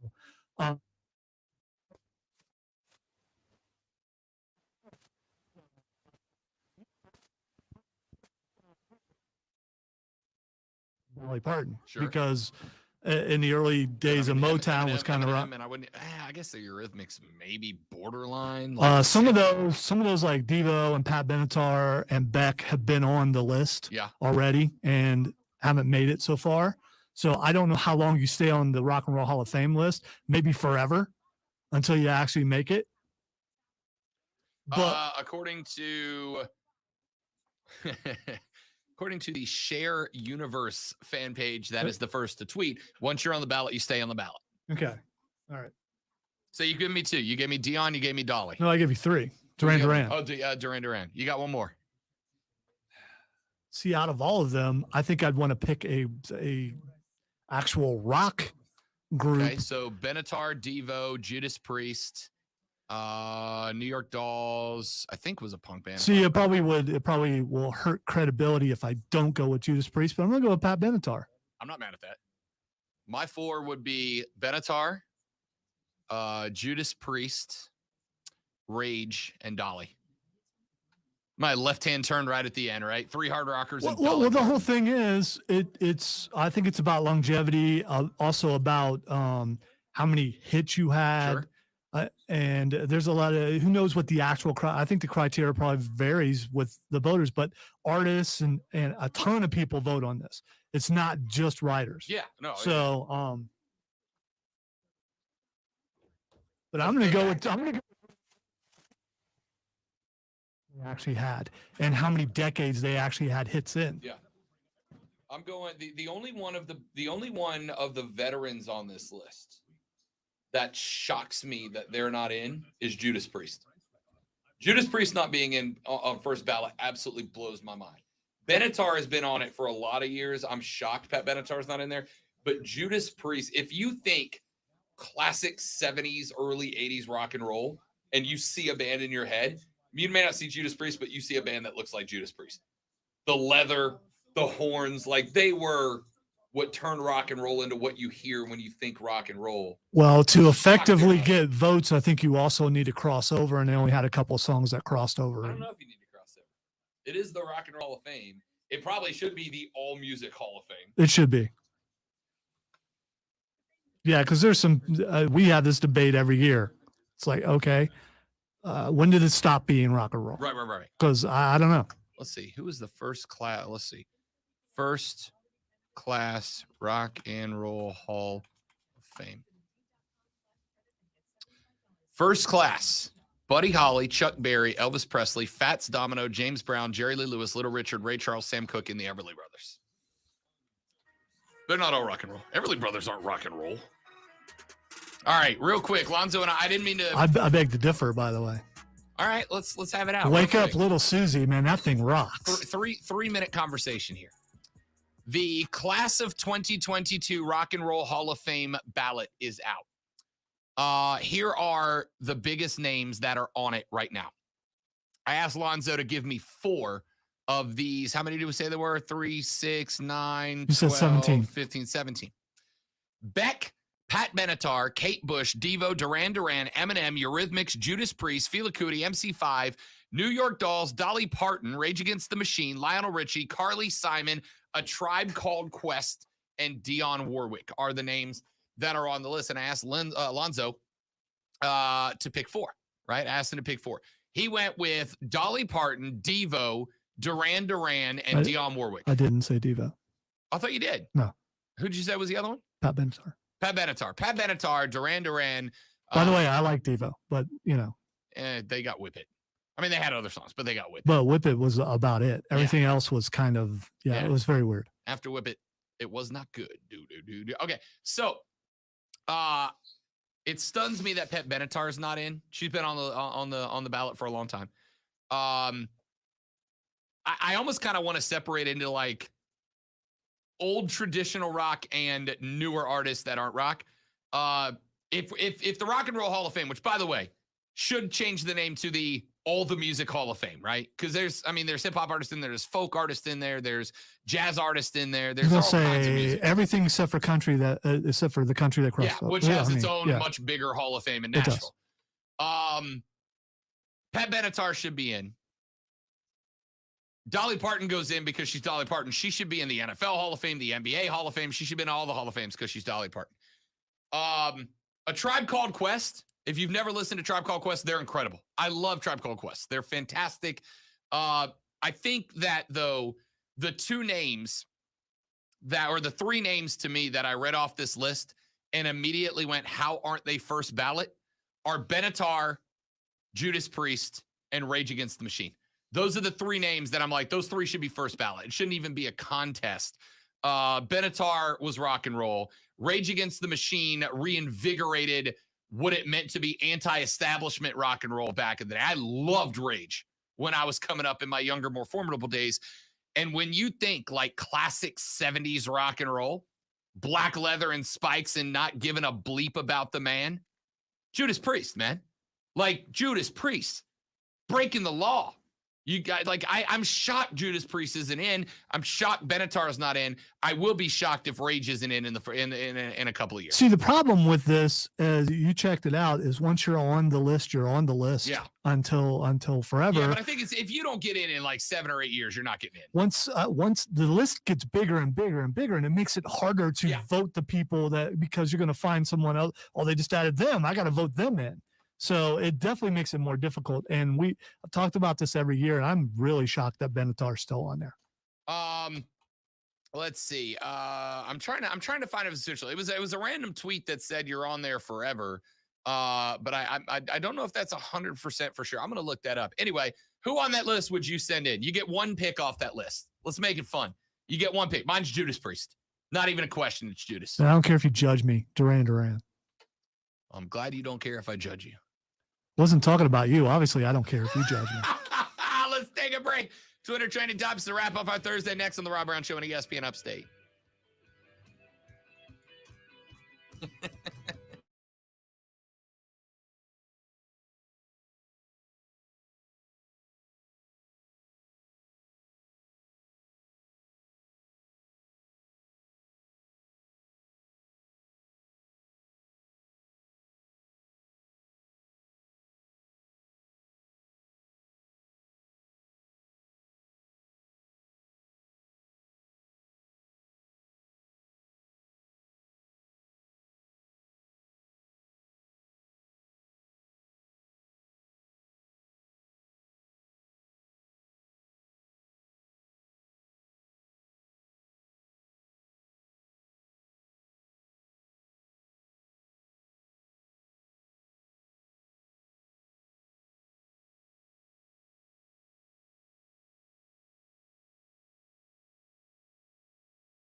Giving Props Contest, and everyone who registers has a shot at the $10,000 grand prize. Props, pick, profit from BetQL. It's totally free to enter, so get started now by texting props to 20357.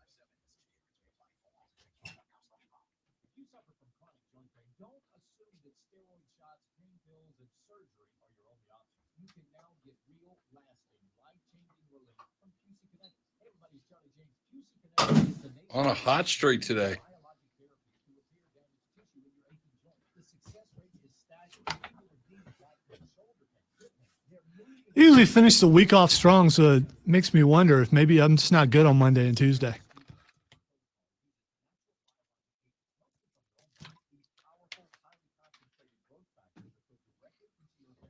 Going to work to soothe the inflammation and restore damaged tissue. A truly regenerative treatment. No surgery, no drugs, no downtime. Finding a new, different, highly successful approach to dealing with joint pain. Isn't it time you got a second opinion? Call QC Kinetics now and wake up to a life without pain. Call them today here in Greenville and Asheville. 864-448-3772. Don't wait. 864-448-3772. Without the ones like you, who work tirelessly to keep things running, everything would suddenly stop. Hospitals, factories, schools, and power plants, they all depend on you. No matter the weather, emergency, or time of day, you're the ones who get it done. At Grainger, we're here for you 24/7, with supplies and solutions for every industry, and access to product specialists ready to help. Call clickgrainger.com or just stop by. Grainger, for the ones who get it done. Every 4 years, the world's greatest athletes compete for gold. It's cool you won that contest, Mike. The question is, were you doing that the whole time? Did you have the? I don't think they're called manly, so I don't know what were they tassels? I don't know. I have worked into the Swamp Rabbits routine, like when they have like the 30-second breaks between face-offs. I started putting wrestling theme songs in as hype up music, and I added the Ultimate Warrior last week. I did it, and two of the guys in the room next to me are both wrestling fans, and one of them, the guy that runs the games, looks over and he looks at me and he goes, it's like he gets it. He gets it. Yeah, but if you do it in the wrong setting, people may think there's something wrong with you. So I mean, there's that.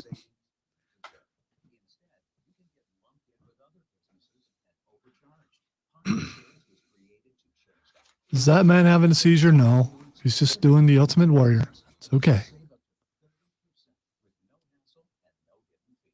And with helpful representatives just a call away, it's easy to understand why Pi is rated excellent by customers on Trustpilot. Take 3 minutes to see how much you could save with Pi Insurance. Ask your agent for Pi or go to saveonpi.com. That's saveonpie.com. This report is sponsored by Freedom Plasma. Did you know blood plasma collected by Freedom Plasma is used for several life-saving therapies? And did you know you could earn hundreds of dollars safely donating yours? Go to Freedom Plasma. I don't like how this looks on here. You're about to rob a train. Who says I'm not? All right, time for Twitter trending topics, where I tell Rob what is trending and he will tell the entire world what is. I got on my smart TV last night, which, you know, puts up on the it puts up a thing of suggested shows, and Loki popped up again. So I assume something was happening, but I don't know what. All right, season 2 has been announced that the filming will happen this summer, and the actress whose name I cannot pronounce, so I'm just going to tell you the character she plays, Renslayer, has says she is going to return. Word. Yes. Okay. I'm in. Why not? It's a great relationship. I'm here for it. Because we don't know where she went. Also true. Yeah, and so I guess we'll find out. All right, the next thing that's trending is Tony Khan. Tony Khan is trending because I'm assuming it's because of this. Yesterday, we were supposed to see the return of a formerly very prominent wrestler who used to be with WWE, got his release, was scheduled to come over and make his debut on AEW against Jon Moxley last night in the opening match, in a highlight match. And then hours after that, a video came out of said wrestler dropping some very anti-Semitic remarks on videotape, like hateful remarks on videotape. And Tony Khan tweeted out immediately, "We've seen the videos and we are yanking him. He will not be appearing in AEW." And that guy just ruined his career. I don't think we need to praise Tony Khan for this decision. I think we expect this decision, but it was the right decision. It was pretty bad. All right, time for Tell him quick. Dakota Johnson is the new Madam Web for the next Spider-Man movie. Ah, I interesting. don't know if you know what Madam Web I is. do. Or who Are she we gonna is. are we gonna get the crossover? Are we getting all 3 Spider-Mans back because of how successful the last one was? I think there's a chance. Possibly. I think there's a chance. That's it for us. Mark Ryan and Diesel are up next for Offside. Y'all have a great rest of your day. Thanks for hanging out with us, the Rob Brown Show, right here on ESPN Up.